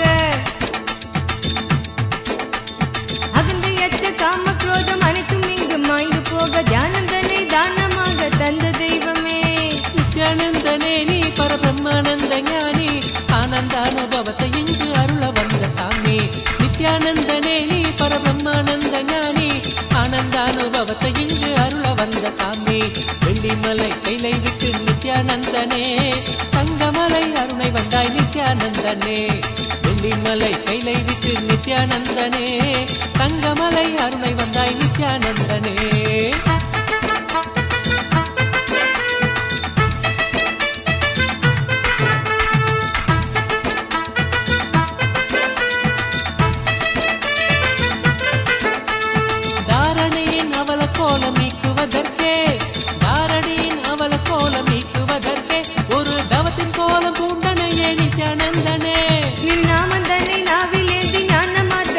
பற்றி நின் நாமந்தனை நாவிலேந்தி ஞான மார்க்கத்தினை பற்றி வாழ்வில் பெரும் பேறு பெற்றோம் நித்யானந்தனே. நித்யானந்தனே நீ பரபிரம்மானந்த ஞானி ஆனந்த அனுபவத்தை இங்கு அருள வந்த சாமி. நித்யானந்தனே நீ பரபிரம்மானந்த ஞானி ஆனந்த அனுபவத்தை இங்கு அருள வந்த சாமி. வெள்ளிமலை கைலை விட்டு நித்யானந்தனே தங்கமலை அருணை வந்தாய் நித்யானந்தனே. வெள்ளிமலை கைலை விட்டு நித்யானந்தனே தங்கமலை அருணை வந்தாய் நித்யானந்தனே. ஆனந்த கந்தவாசம் செய்யும் எம்மையே இங்கு ஆட்சி செய்யும் ஆதிதேவன் நித்யானந்தனே. ஆனந்தம் நித்யானந்தம் ஆரோக்கியம் பக்தி ஸ்புரணம். ஆனந்தம் நித்யானந்தம் ஆரோக்கியம் பக்தி ஸ்புரணத்தோடு தியான சிகிச்சை தந்த நித்யானந்தனே. நித்யானந்தனே நீ பரபிரம்மானந்த ஞானி ஆனந்த அனுபவத்தை இங்கு அருள வந்த சாமி. நித்யானந்தனே நீ பரபிரம்மானந்த ஞானி ஆனந்த அனுபவத்தை இங்கு அருள வந்த சாமி. வெள்ளிமலை கைலை விட்டு நித்யானந்தனே தங்கமலை அருணை வந்தாய் நித்யானந்தனே. நித்யானந்தனே நீ பரபிரம்மானந்த ஞானி ஆனந்த அனுபவத்தை இங்கு அருள வந்த சாமி. நித்யானந்தனே நீ பரபிரம்மானந்த ஞானி ஆனந்த அனுபவத்தை இங்கு அருள வந்த சாமி. அகமாகி ஜெகமாளும் ஆதிசக்தி நீ நித்ய அவதாரமாய் வந்து வாழும் சக்தி நீ. வல்வினைகள் வீட்டிடவே கொண்ட துயர் மாய்த்திடவே. வல்வினைகள் வீட்டிடவே கொண்ட துயர் மாய்த்திடவே வாழ்வின் பொருளாக நின்ற நித்திய சக்தி நீ. நித்யானந்தனே நீ பரபிரம்மானந்த ஞானி ஆனந்த அனுபவத்தை இங்கு அருள வந்த சாமி. நித்யானந்தனே நீ பரபிரம்மானந்த ஞானி ஆனந்த அனுபவத்தை இங்கு அருள வந்த சாமி. வெள்ளிமலை கைலை விட்டு நித்யானந்தனே தங்கமலை அருணை வந்தாய் நித்யானந்தனே. வெள்ளிமலை கைலை விட்டு நித்யானந்தனே தங்கமலை அருணை வந்தாய் நித்யானந்தனே. நித்யானந்தனே நீ பரபிரம்மானந்த ஞானி ஆனந்த அனுபவத்தை இங்கு அருள வந்த சாமி. நித்யானந்தனே நீ பரபிரம்மானந்த ஞானி ஆனந்த அனுபவத்தை இங்கு அருள வந்த சாமி.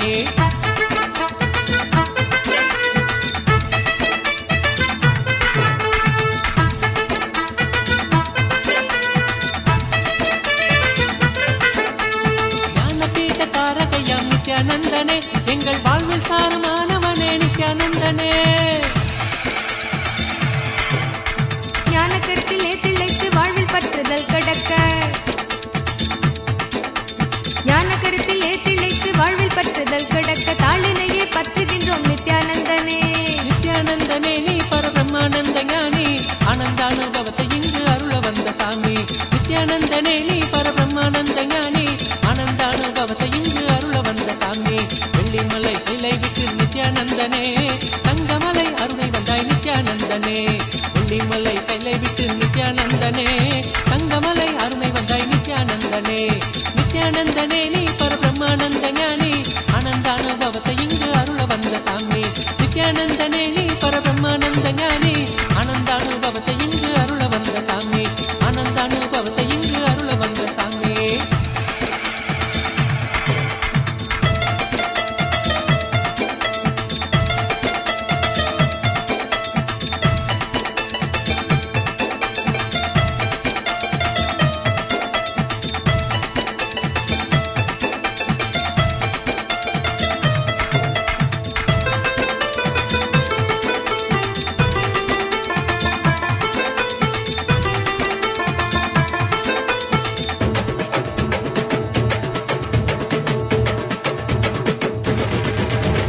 வெள்ளிமலை கைலை விட்டு நித்யானந்தனே தங்கமலை அருணை வந்தாய் நித்யானந்தனே. வெள்ளிமலை கைலை விட்டு நித்யானந்தனே தங்கமலை அருணை வந்தாய் நித்யானந்தனே. நித்யானந்தனே நீ பரபிரம்மானந்த ஞானி ஆனந்த அனுபவத்தை இங்கு அருள வந்த சாமி. நித்யானந்தனே நீ பரபிரம்மானந்த ஞானி ஆனந்த அனுபவத்தை இங்கு அருள வந்த சாமி. வெள்ளிமலை கைலை விட்டு நித்யானந்தனே தங்கமலை அருணை வந்தாய் நித்யானந்தனே. வெள்ளிமலை கைலை விட்டு நித்யானந்தனே தங்கமலை அருணை வந்தாய் நித்யானந்தனே.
नित्यानन्देश्वर परमशिवसमारम्भाम् नित्यानन्देश्वरि परमशक्तिमध्यमाम् अस्मदाचार्यपर्यन्ताम् वन्दे गुरुपरम्पराम्.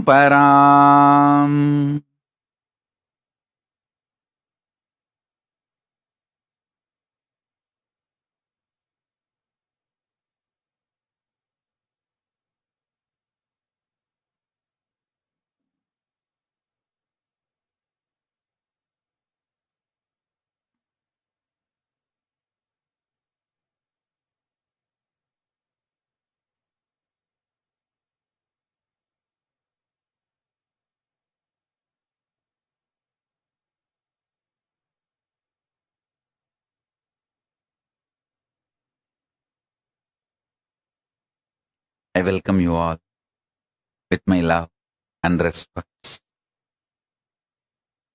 I welcome all the living, practicing Hindus, everyone sitting with us all over the world. I welcome all of you with my love and blessings.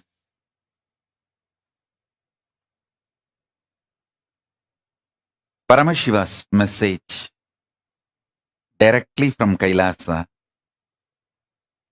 Listen.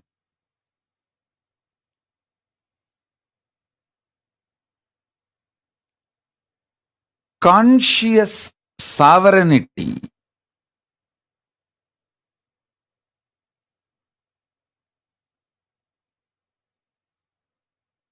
not only brings you the freedom, it brings right purpose for your freedom.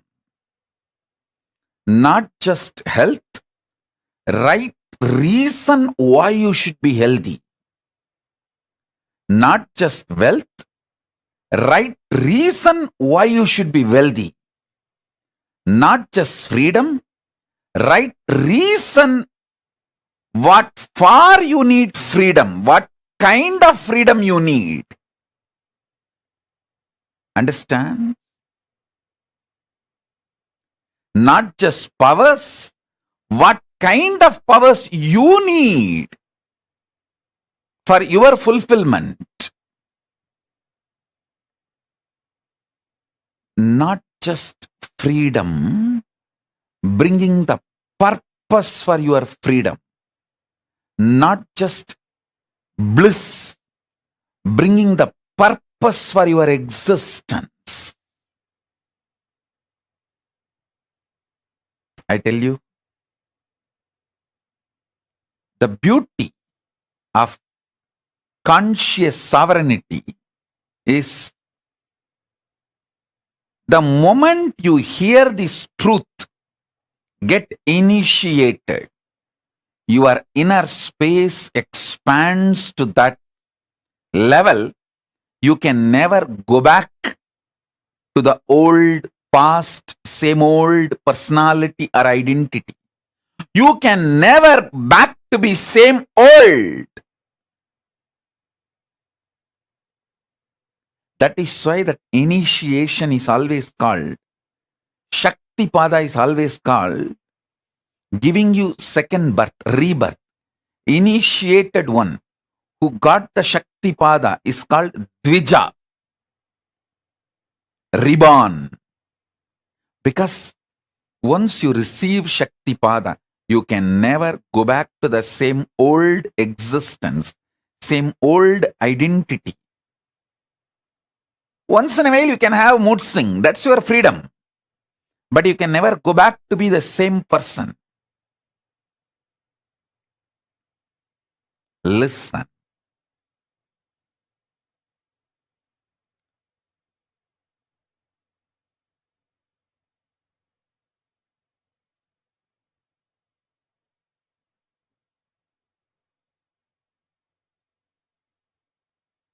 The most beautiful absolutely beautiful thing that can happen to life is constantly delete past. Constantly upgrade yourself. The more and more you get into a space where you cannot go back to your past, the more and more you will find higher way of existing. Higher form of existing. Listen.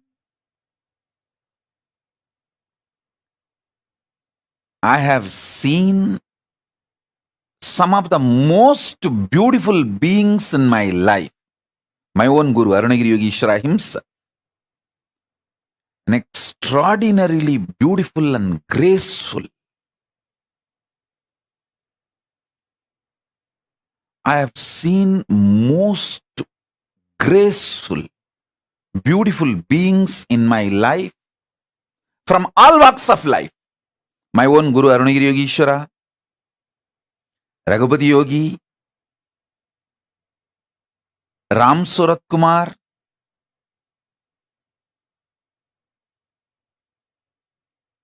at least all these names I uttered, they are all not bound by certain responsibility or organization or organized living.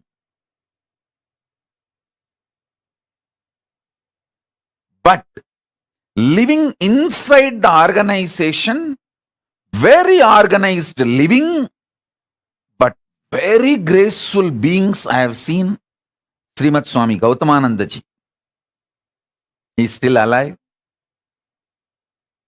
If you are in Chennai or Tamil Nadu, never miss having his darshan. He lives in Chennai, Mailapur, Ramakrishna Mat. Tiruchi Swami, Kailasa Ashram. Of course, Tiruchi Swami is not in the body. He has attained Jiva Samadhi.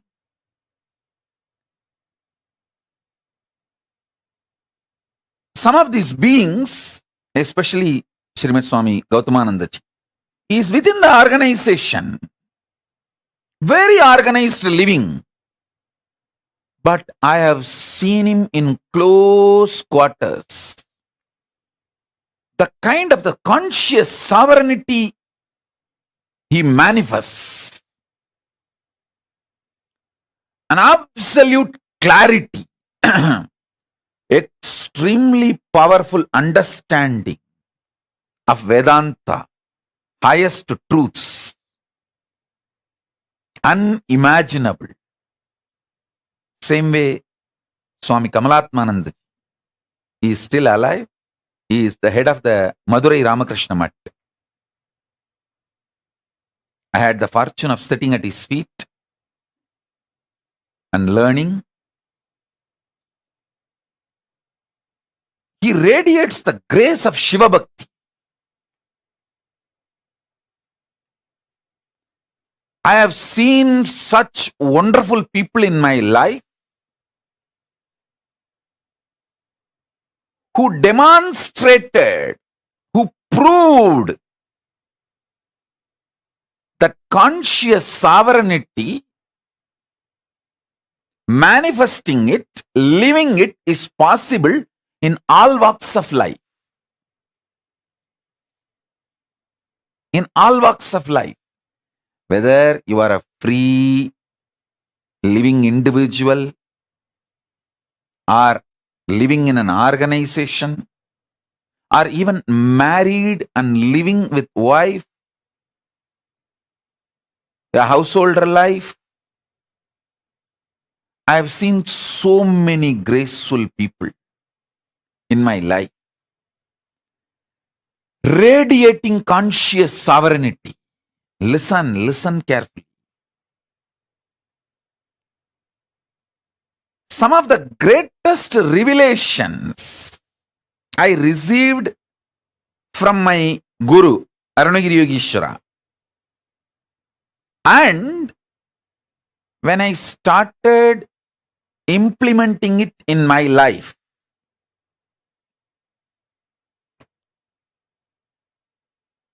And when I started teaching, and when my disciples who are initiated by me, when they started implementing in their life, and when they came back and gave me the feedback, the right, wrong, good, bad, success, failure,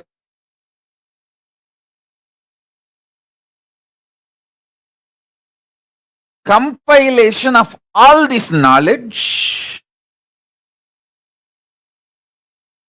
the essence of all this I am sharing with you all. So listen, understand.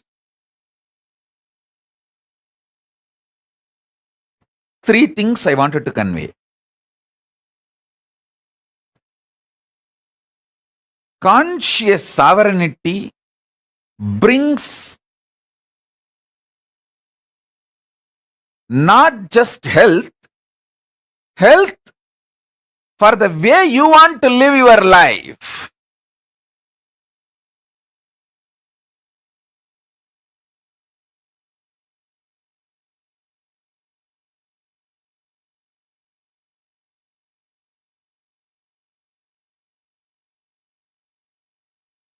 Conscious sovereignty not just brings freedom, it brings freedom with a purpose. For example,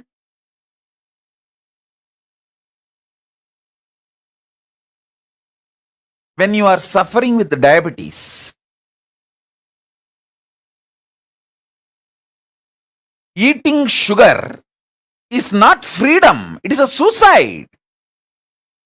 You can't say, oh, can't I even have a freedom to eat sugar?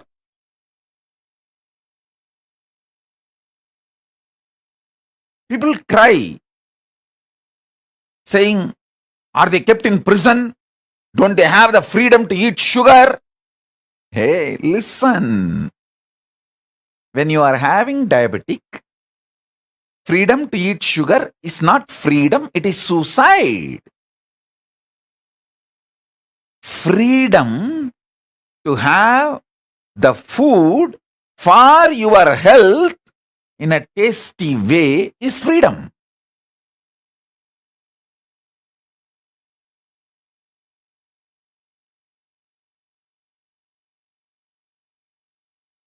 Freedom to do what you want with the right purpose is freedom. See, realizing the right purpose of your life and having freedom to live it, progress towards it is freedom. I feel so happy when I see Soumya and her mother, both of them in the Hyderabad, when they come, religiously they will sit. Especially mother is elderly person, but even if she feels little sleepy, because now it's already 11 o'clock, late night in India. But I have never seen her missing the satsang. Actually, this is freedom.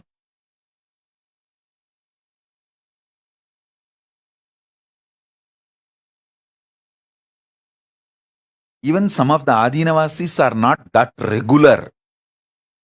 They try to crib, saying, oh, are we put in jail or what? Anytime the satsang, we will have to come and sit or what? 11 o'clock, are we not having freedom to sleep? Hey, when there is a satsang going on, if you have all the infrastructure and you are freed from all other work or responsibility to attend the satsang is the real freedom.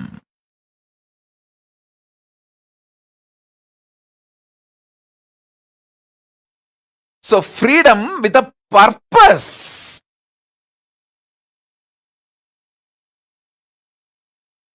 Understand? Freedom for your purpose is the freedom.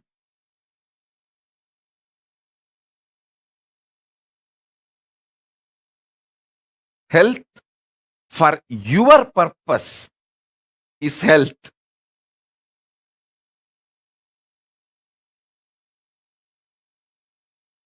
Wealth for your purpose is wealth.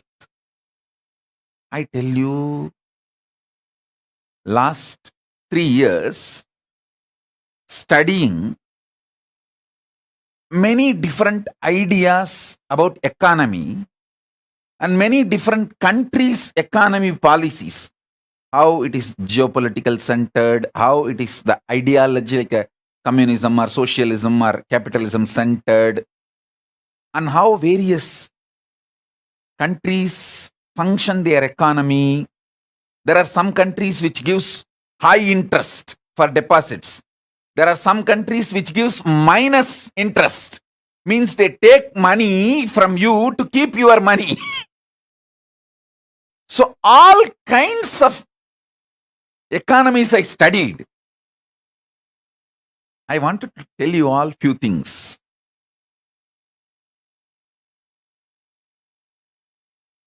It is actually knowing your higher purpose, conscious sovereignty makes you really wealthy. I tell you, still planet Earth functions based on Varnashrama Dharma. Cosmos functions on Varnashrama Dharma. After studying so many countries' economical policies, how the economies are kept alive, to come up with a right economical policy closest to Veda-agamas. See, I wanted to implement the Veda-agamas as it is, map it as it is. So the closest possible structure on which I can map, so I can fine-tune the whole thing to focus as Paramashiva wanted, the whole Vedagamic civilization. So I have spent huge resources, energy, time, ultimately Paramashiva's blessings and samadhi and revelations he gives in samadhi. With everything I thoroughly analyzed, I came to the realization, planet Earth runs based on Varnashrama Dharma. Wherever Vaishyas exist with their Vaishya Dharma, that nations become wealthy. The economical intellectuals, their thought currents, and the ecosystem they want to nourish. I am studying the Japanese economical intellectuals and the ecosystem they are nourishing. The US economical intellectuals and the ecosystem they are nourishing. The Indian economical intellectuals and the ecosystem they are nourishing. All this I studied. Finally, I realized, I could see clearly what exactly Paramashiva revealed in Vedas and Agamas and penned down in Dharmashastras. That exact Varnashrama Dharma is the most successful strategy for life. I was studying elaborately.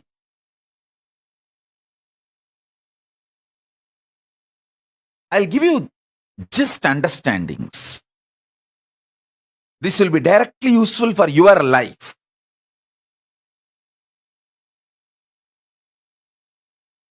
there are many countries which attract the investments which is not needed for them.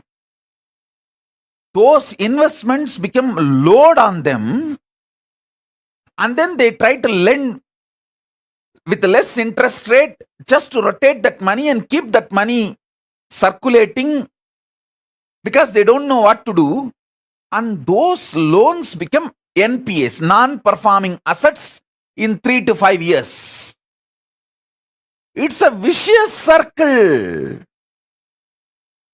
They are caught in vicious circle, having wealth without purpose.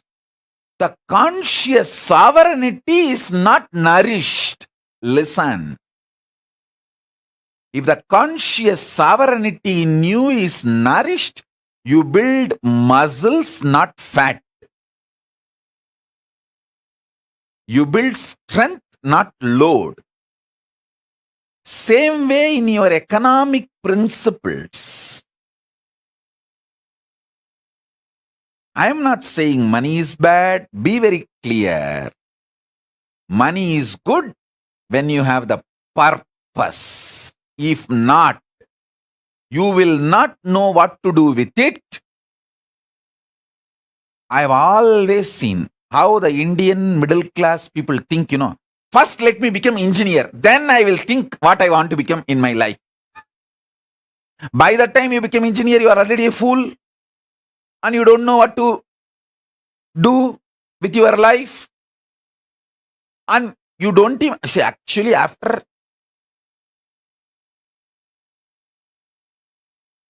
completely dampening you with the dumbest ideas and all outdated machineries which can be seen only in museum. Only those machines you will see in your workshops when you study engineering. The great museum pieces. Only after all this is done, the certificate engineer is given to you. So by the time you absolutely develop the mentality of extremely non-involving and lazy, and your expectation, just because you are here, the society should serve you. That mentality is the source of all corruption you find anywhere in the world. Anywhere in the world.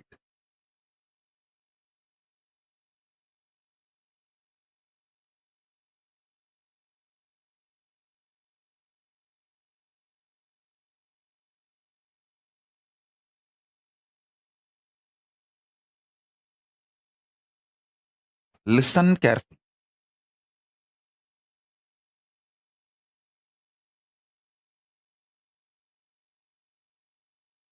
Many times, just like Indian middle class mind thinks, let me become first engineer, then I'll think what I want to become, what I want to do in my life. Same way, you guys think, let me first just acquire money, then I will do what I want to do with that money. No.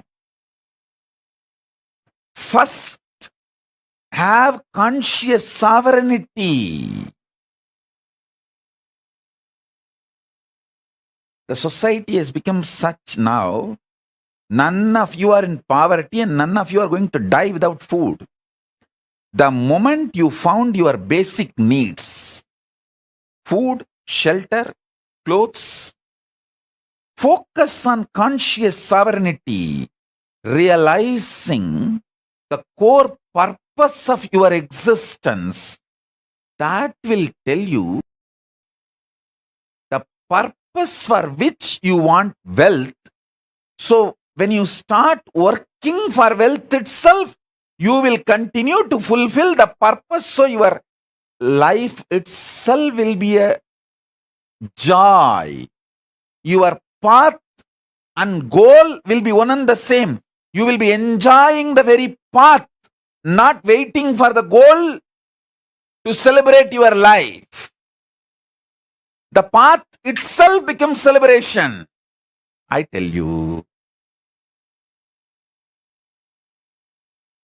person who made path itself as a celebration lives in eternal vacation. See, I live in eternal vacation.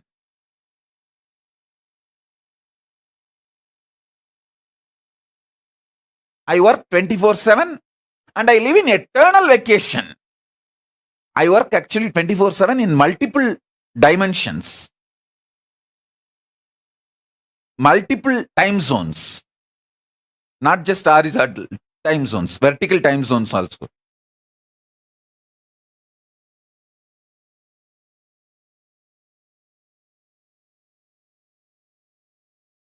Understand,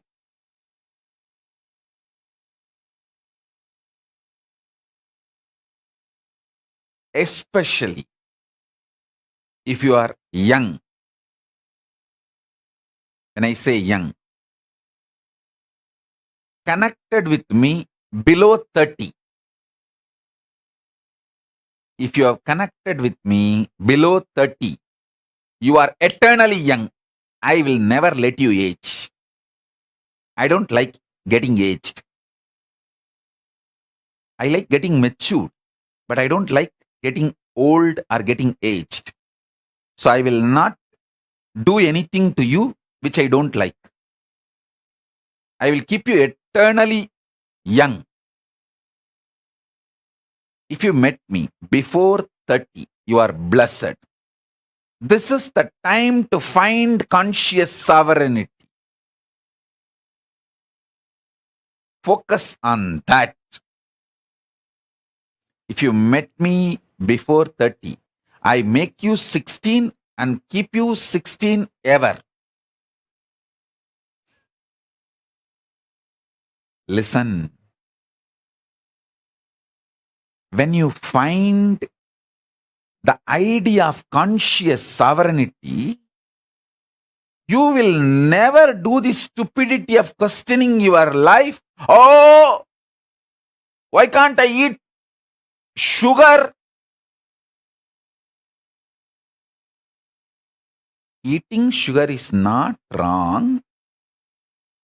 But when you have diabetes, eating sugar is suicidal. So you are not controlled saying don't take sugar. You are protected.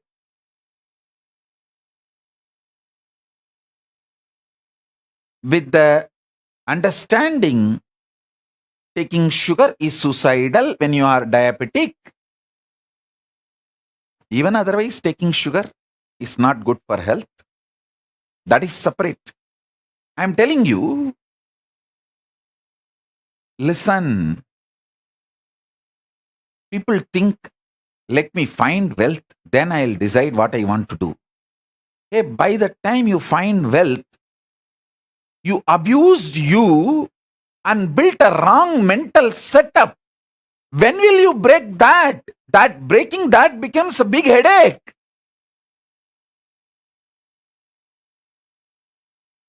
I tell you, with conscious sovereignty, if you find wealth, you will live in absolute aparigraha. I tell you. Listen, I have seen some of the most graceful beings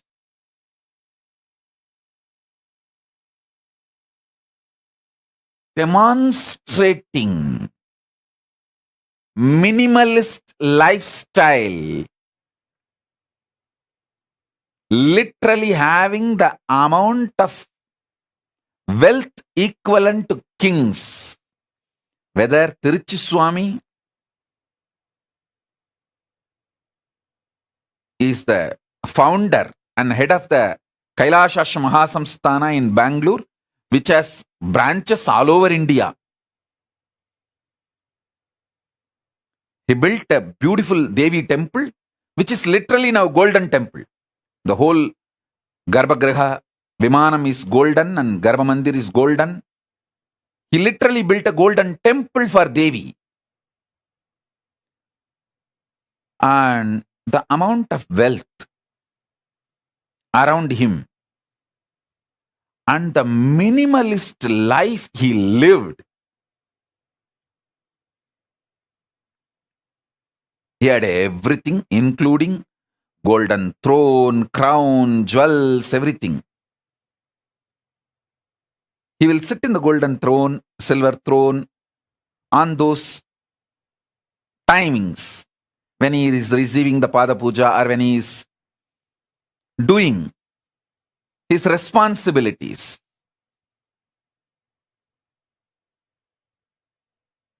But in his personal life, he will not take one more extra betel leaf from his own garden. He will not waste one betel leaf from his own garden.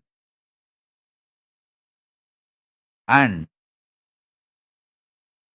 he will not get the third set of dress for his personal room.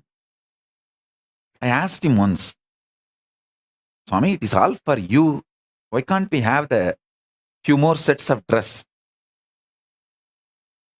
He told in Tamil, hey, சிம்மாசனம் கொடை சப்பரம் சாமரம் எல்லாம் நமக்கு வேலை, உரிமை இல்லை, உடமை இல்லை. Means the palki, all the umbrella, paraphernalia, throne, all that is our job, responsibility. Neither right, means neither we are the owners, nor it is ours. Listen.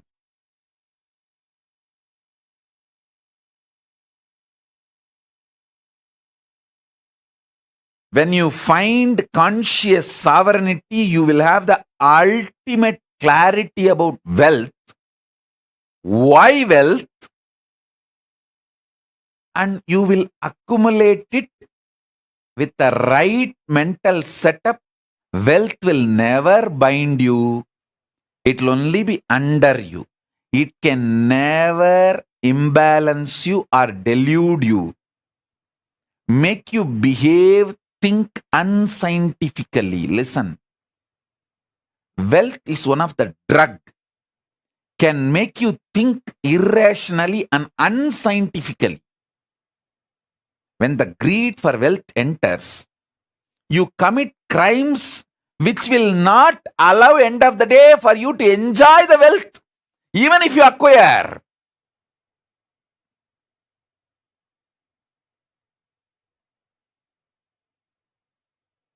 That's a funny thing. Listen, greed for wealth is nothing but unconscious lifestyle. The conscious sovereignty will make you realize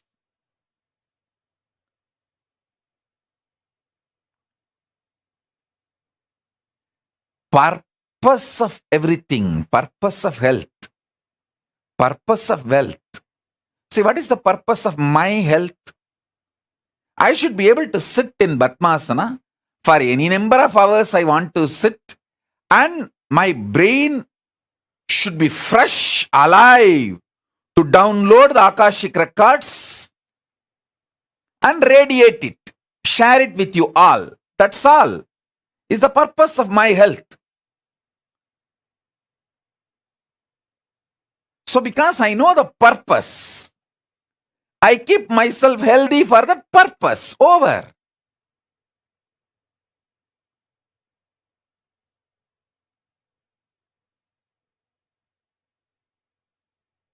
My purpose is my body should cooperate with me to be in samadhi continuously and sit and initiate people, teach people whenever I want to do. That's all.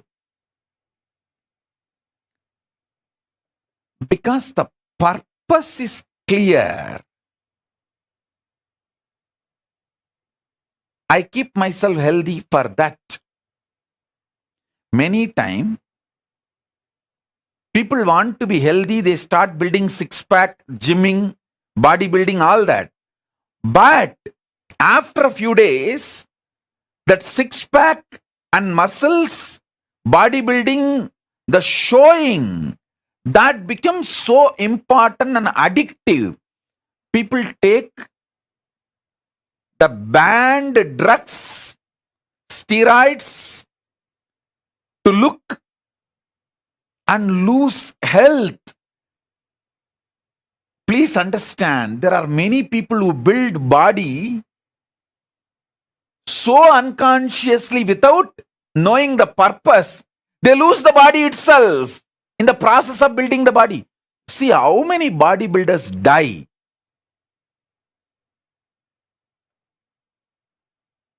By taking the wrong drugs, steroids to show. I tell you, same way, wealth. There are so many people unconsciously acquired wealth and don't know what to do. That load kills them. Our people around them exploit them, bind them, destroy their life, and life is lost. So in every level, conscious sovereignty is the first truth you should start experiencing. This should be your priority. Understand? Not just wealth, purpose of wealth. Not just health, purpose of health. Not just living unconsciously, purpose why you exist is the basic need for life. Listen.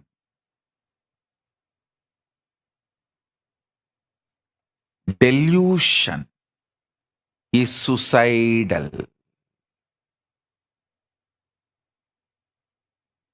Delusion is suicidal. In every level, delusion is suicidal. I have seen people, the most graceful people,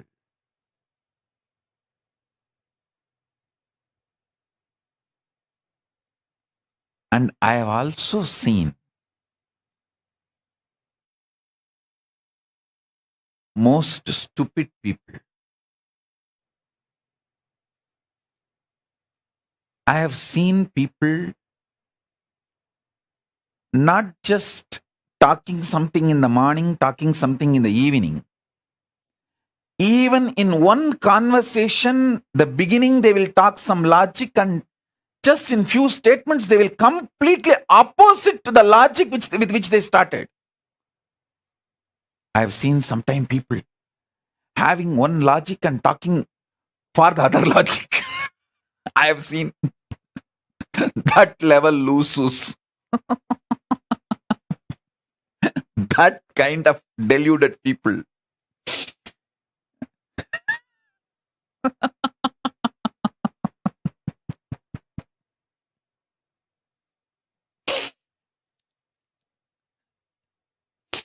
Those are the moments I feel compassionate for myself.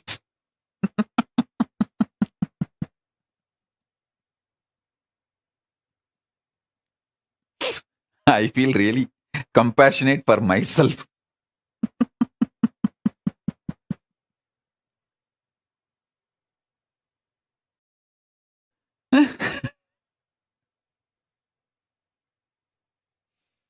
Anyhow, I think now everyone feels, is this me? Is this me? Is this me Swamiji is talking about? Is Swamiji thinking of me and telling this statement?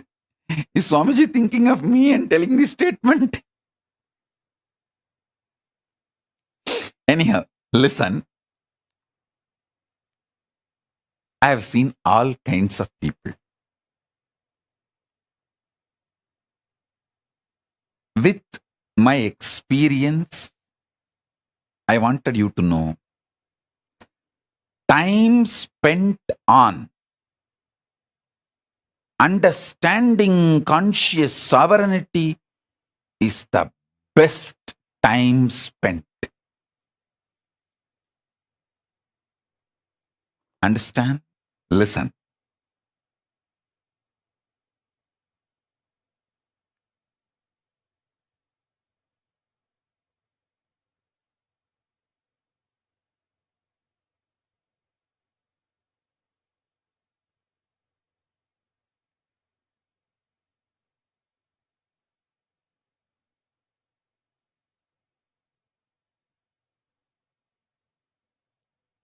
Even manifesting powers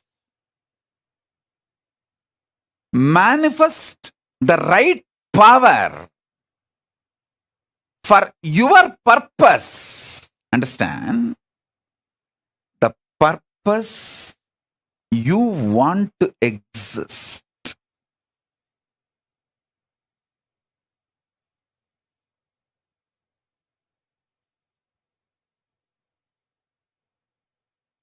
I tell you, if you find the conscious sovereignty, you will just feel eternally young.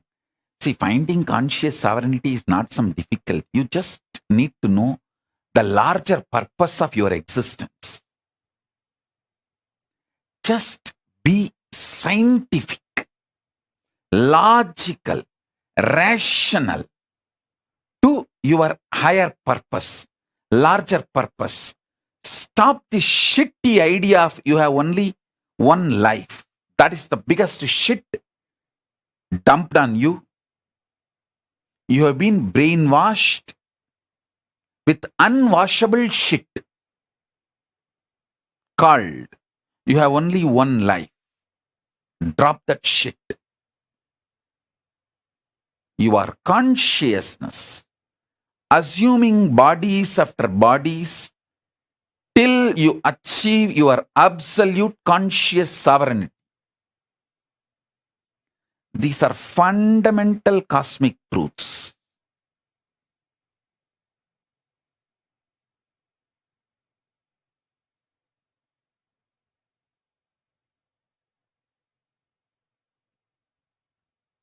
Start looking at your life with these fundamental cosmic truths. Understand?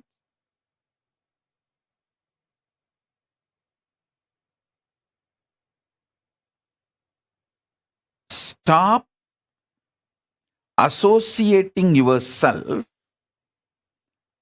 with the delusion or the impact of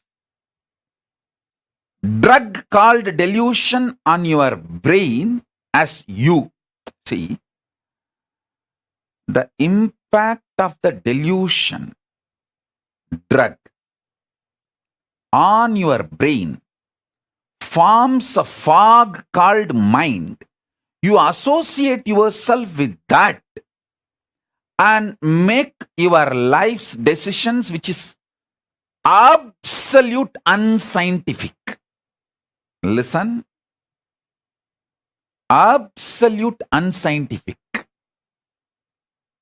Understand that. Just listen. Be scientifically scientific, logically logical, rationally rational. As I said just now, Tirichi Swamigal or Swami Gautamanandaji, the wealth around them is much more than kings will have. But they lived such absolute minimalist lifestyle. Because they know the purpose of wealth. I learned exactly that from my gurus.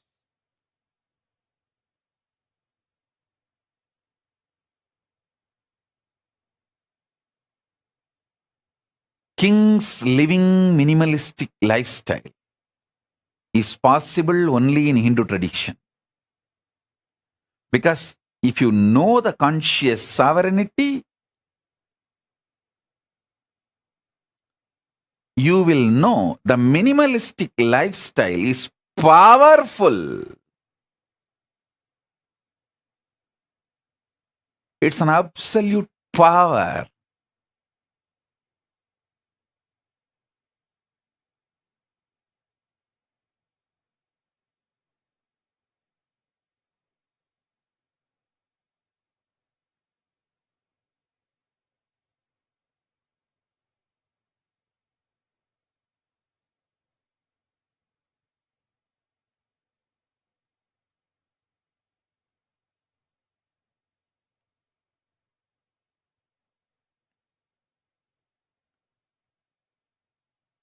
This whole Chaturmasya, I name it as conscious sovereignty Chaturmasya.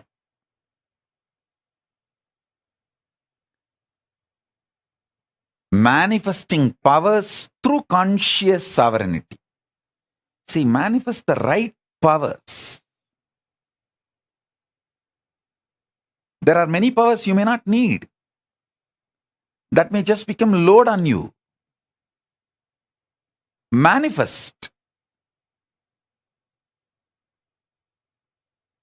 the right power.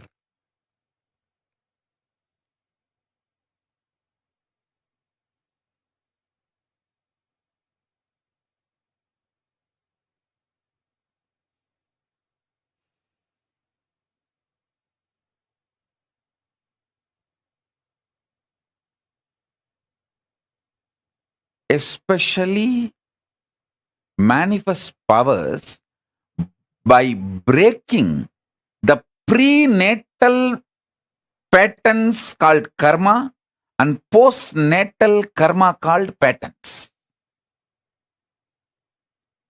Break them and manifest powers. You will know exactly what kind of powers you need. If you are addicted to food pattern, break them. Then you will see the Nirahara manifest as a power, and not only you become healthy and you are free from addictions, you live long. Listen. If you are addicted to food patterns, I have a great news for you. Break those addictions through proper Nirahara Samyama step by step and manifest powers. You will see not only you become healthy, you will live long. Because anything which addicts you, binds you, that pattern shows you the secret key for the powers you need to manifest. If you are greedy, bound by greed, deluded by greed, doesn't want to take responsibility, but you want everything, start practicing minimalistic lifestyle. You will manifest so much wealth, and you will enjoy the wealth, not wealth will be enjoying you. I tell you, many people just do watchman job, night watchman job, without sleeping, protecting their wealth. So they are not using the wealth. Wealth is using them. People who are not able to sleep due to their worries about wealth, they are not enjoying the wealth. Wealth is enjoying them. Like first few days, you smoke.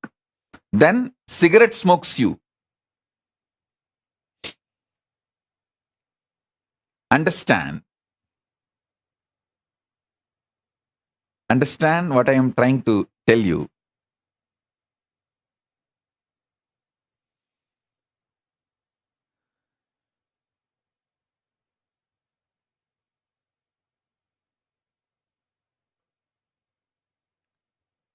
Many times your delusion shows bad people as your friend,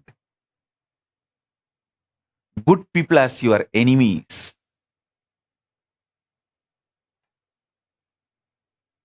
The pressure of hormones, chemicals, frustrations inside you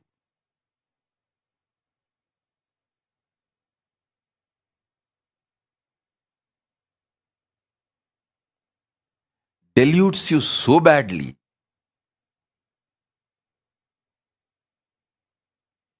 Conscious sovereignty is the only solution.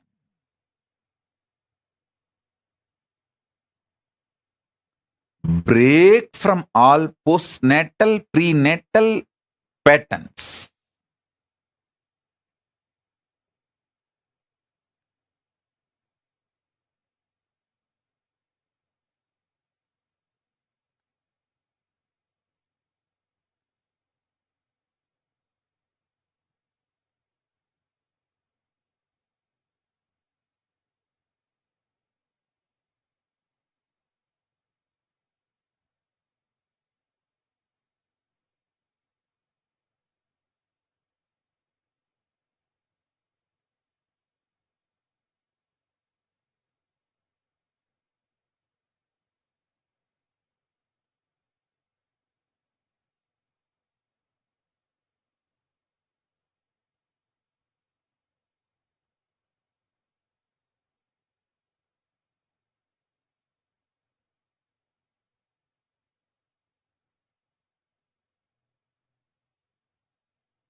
List all the prenatal, postnatal patterns and karmas binding you.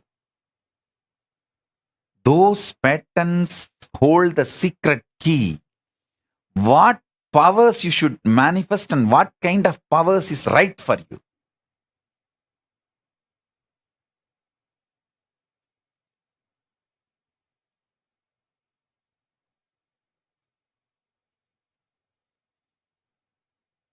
I'll give you a few minutes. I'll give you Shaktipada and be here with you all to help you all to identify your patterns, break them, and manifest as powers. Let's start. First day. Conscious sovereignty, power manifestation process in this Chaturmasya.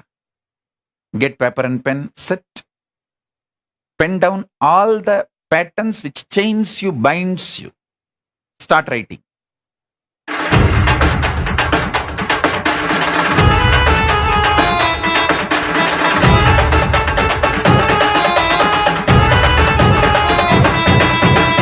அண்ணாமலையில் பிறந்தான் புவி எண்ணாத யோகமை கொண்டிட நித்தன் ஈரேழு லோகத்திற்கெட்டா ஈசன் முக்தி நெறி அருளவே நித்யனாய் உலகிற்கு வந்தம்மை ஆட்கொள்ள தேவர்களை காத்திட வைத்தான் தாயாய் பேரருள் புரிய உடல் ரோமம் சிலிர்த்திட நித்யனாய் வந்து அண்ணாமலையில் பிறந்தான் புவி எண்ணாத யோகமை கொண்டிட நித்யன் ஈரேழு லோகத்திற்கெட்டார் ஈசன் முக்தி நெறி அருளவே நித்யனாய் அண்ணாமலையில் பிறந்தான் திருவண்ணாமலையில் பிறந்தான்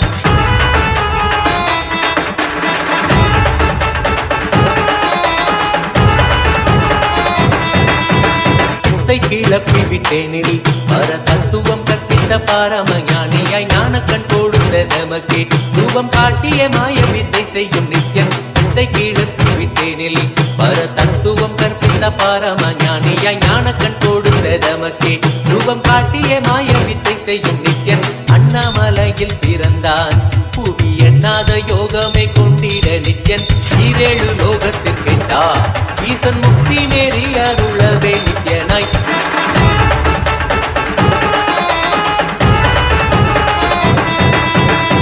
பொருளான நித்யனை ஆழ்ந்து சிந்திக்க ஐயனின் ரூபம் விளங்கும் தாண்டும் சிவசக்தியாக ஐம்பொறிகளுக்கும் புலனாகின்ற நித்யன் பொருளான நித்யனை ஆழ்ந்து சிந்திக்க ஐயனின் ரூபம் விளங்கும் தாண்டும் சிவசக்தியாக ஐம்பொறிகளுக்கும் புலனாகின்ற நித்யன் அண்ணாமலையில் பிறந்தான் புவி எண்ணாத யோகமை கொண்டிட நித்யன் ஈரேழு லோகத்திற்கெட்டா ஈசன் முக்தி நெறி அருளவே நித்யனாய் அண்ணாமலையில் பிறந்தான் திருவண்ணாமலையில் பிறந்தான்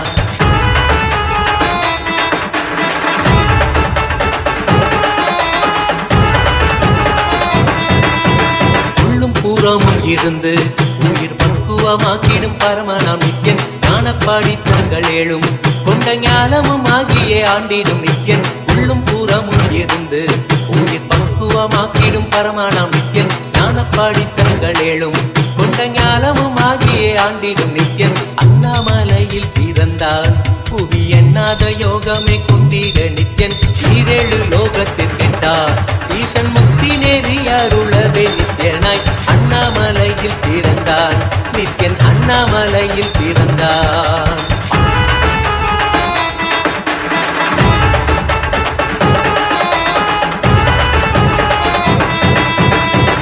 வாக்கியங்களான அருள் கவிதைகள் நித்யனின் மகிமை சொல்லிடும் மகிமை அர்ப்பித்த பின்னே சிவசக்தி ஸ்வரூபமாய் தோன்றிடும் நித்யன் அப்த வாக்கியங்களான அருள் கவிதைகள் நித்யனின் மகிமை சொல்லிடும் மகிமை அர்ப்பித்த பின்னே சிவசக்தி ஸ்வரூபமாய் தோன்றிடும் நித்யன் அண்ணாமலையில் பிறந்தான் புவி எண்ணாத யோகமை கொண்டிட நித்யன் ஈரேழு லோகத்திற்கெட்டார் ஈசன் முக்தி நெறி அருளவே நித்யனாய் அண்ணாமலையில் பிறந்தான் திருவண்ணாமலையில் பிறந்தான்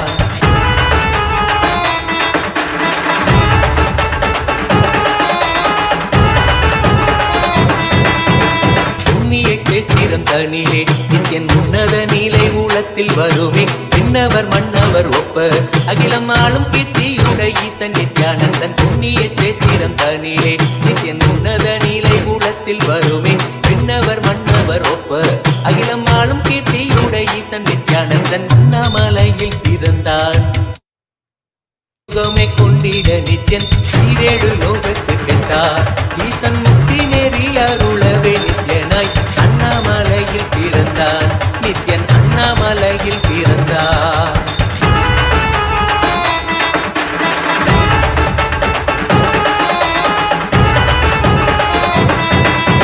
முப்புரி நூலை தரித்தவன் ஐயன் வேதியன் வெந்நீர் பூசிய நித்யன் அண்டத்தின் மூலக்காரணன் முடிவற்ற ஆனந்தத்தை தொண்டர் கருள்வான் முப்புரி நூலை தரித்தவன் ஐயன் வேதியன் வெந்நீர் பூசிய நித்யன் அண்டத்தின் மூலக்காரணன் முடிவற்ற ஆனந்தத்தை தொண்டர் கருள்வான் அண்ணாமலையில் பிறந்தான் புவி எண்ணாத யோகமே கொண்டிட நித்யன் ஈரேழு லோகத்திற்கெட்டார் ஈசன் முக்தி நெறி அருளவே நித்யனாய் அண்ணாமலையில் பிறந்தான் நித்யன் அண்ணாமலையில் பிறந்தான்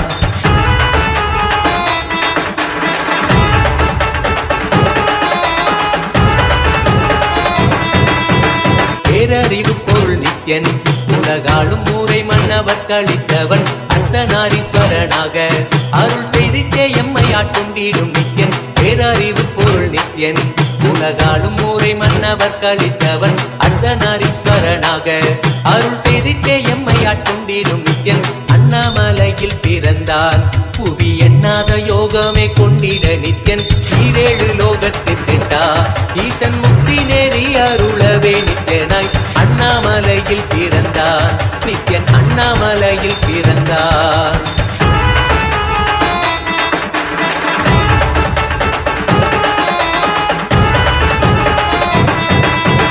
பிறவி பிறவியாய் தேவர்கள் பரம்பொருளான பரமனையை தேட ஈசன் பிறவாமல் ஆட்கொண்டு எம்மை ஒரு தத்துவம் தன்னை உரைத்திட நித்யனாய் பிறவி பிறவியாய் தேவர்கள் பரம்பொருளான பரமனையை தேட ஈசன் பிறவாமல் ஆட்கொண்டு எம்மை ஒரு தத்துவம் தன்னை உரைத்திட நித்யனாய் அண்ணாமலையில் பிறந்தான் புவி எண்ணாத யோகமே கொண்டிட நித்யன் ஈரேழு லோகத்திற்கெட்டா ஈசன் முக்தி நெறி அருளவே நித்யனாய் அண்ணாமலையில் பிறந்தான் திருவண்ணாமலையில் பிறந்தான்.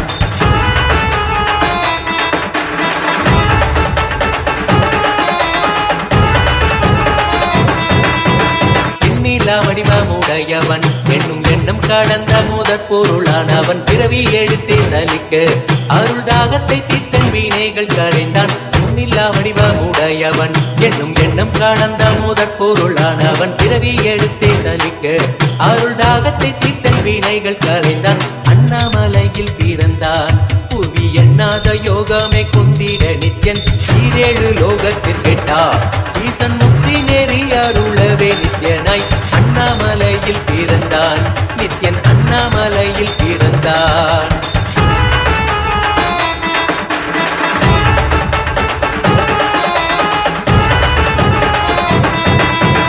ஆனந்தமாய் என்னுள் நித்யன் முக்தி மார்க்கத்தை காட்டி வீட்டிருந்தருள்வான் மாலையன் காணாத சோதியன் தெளித்தேனாய் இனித்திட ஞானம் அருள்வான். ஆனந்தமாய் என்னுள் நித்யன் முக்தி மார்க்கத்தை காட்டி வீட்டிருந்தருள்வான் மாலையன் காணாத சோதியன் தெளித்தேனாய் இனித்திட ஞானம் அருள்வான். அண்ணாமலையில் பிறந்தான் புவி எண்ணாத யோகமே கொண்டிட நித்யன் ஈரேழு லோகத்திற்கெட்டா ஈசன் முக்தி நெறி அருளவே நித்யனாய் அண்ணாமலையில் பிறந்தான் நித்யன் அண்ணாமலையில் பிறந்தான்.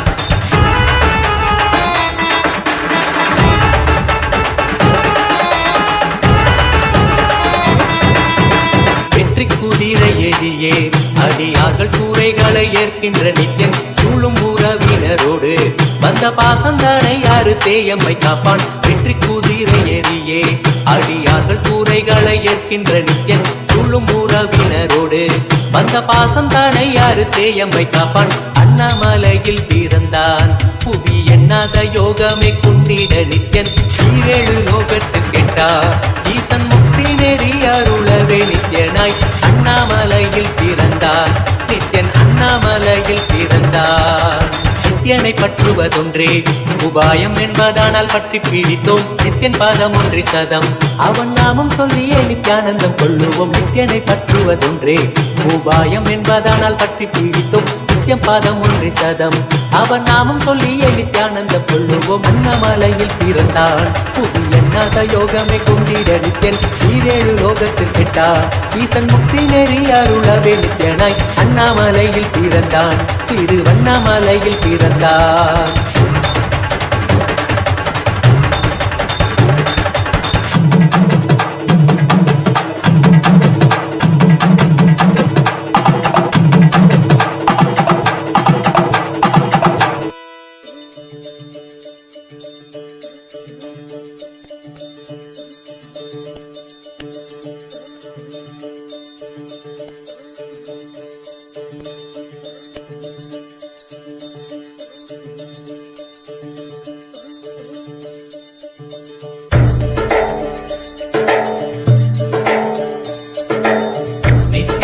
நித்யானந்த நித்ய ஞான நித்யானந்த ஞான திங்கள் நித்யானந்த நித்யானந்த நித்ய திங்கள் நித்யானந்த நித்ய ஞான நித்யானந்த ஞான திங்கள் நித்யானந்த நித்யானந்த நித்ய திங்கள் Nityananda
Nithyananda Dhyanalinga Nithyananda Nithyananda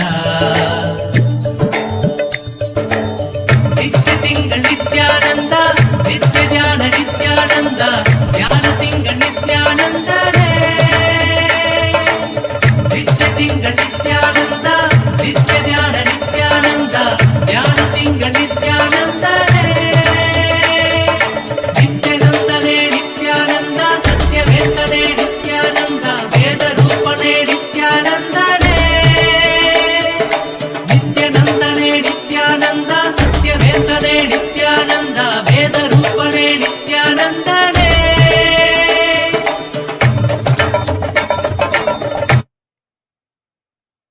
Bless you all as a living, complete manifestation, as a living Purnavatara of Paramashiva. I bless you all. Let's all radiate with integrity, collective integrity, authenticity, responsibility, enriching, causing, living Paramadvaitam, Shuddhadvaita Saivam, the state, space, being, powers, superconsciousness and Kailasa of Paramashiva. Paramashivoham. Om Nithyananda Paramashivoham. The eternal bliss Nithyananda. Thank you. Be blissful.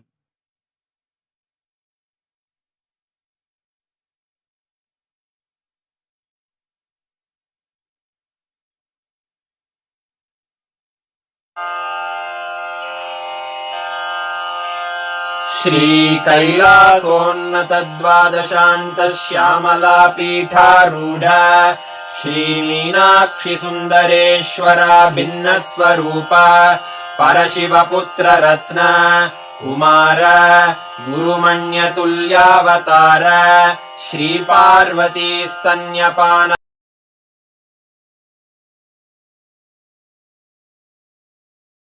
ज्ञान विज्ञान चक्रवर्ती सर्वजन संघ सद्यो निर्वाण दीक्षा व्ययापवर्गवर्ष विश्राण जीमूत परमत कलभ केसरी शैव सिद्धांत स्थापनाचार्य श्रीराजाधिराज पाण्ड्य महाराज गुरु क्षपण शाक्यादि महान्धकार निवारण ज्ञान भानु वीक्षणानर्हार्हध्वजोच्छेदन पूर्वक श्रीमद्वृषभध्वज स्थापक शैव समय कर्त्रे सर्वज्ञ पीठारूढ श्री जगद्गुरु श्री ज्ञान संबंध देशिक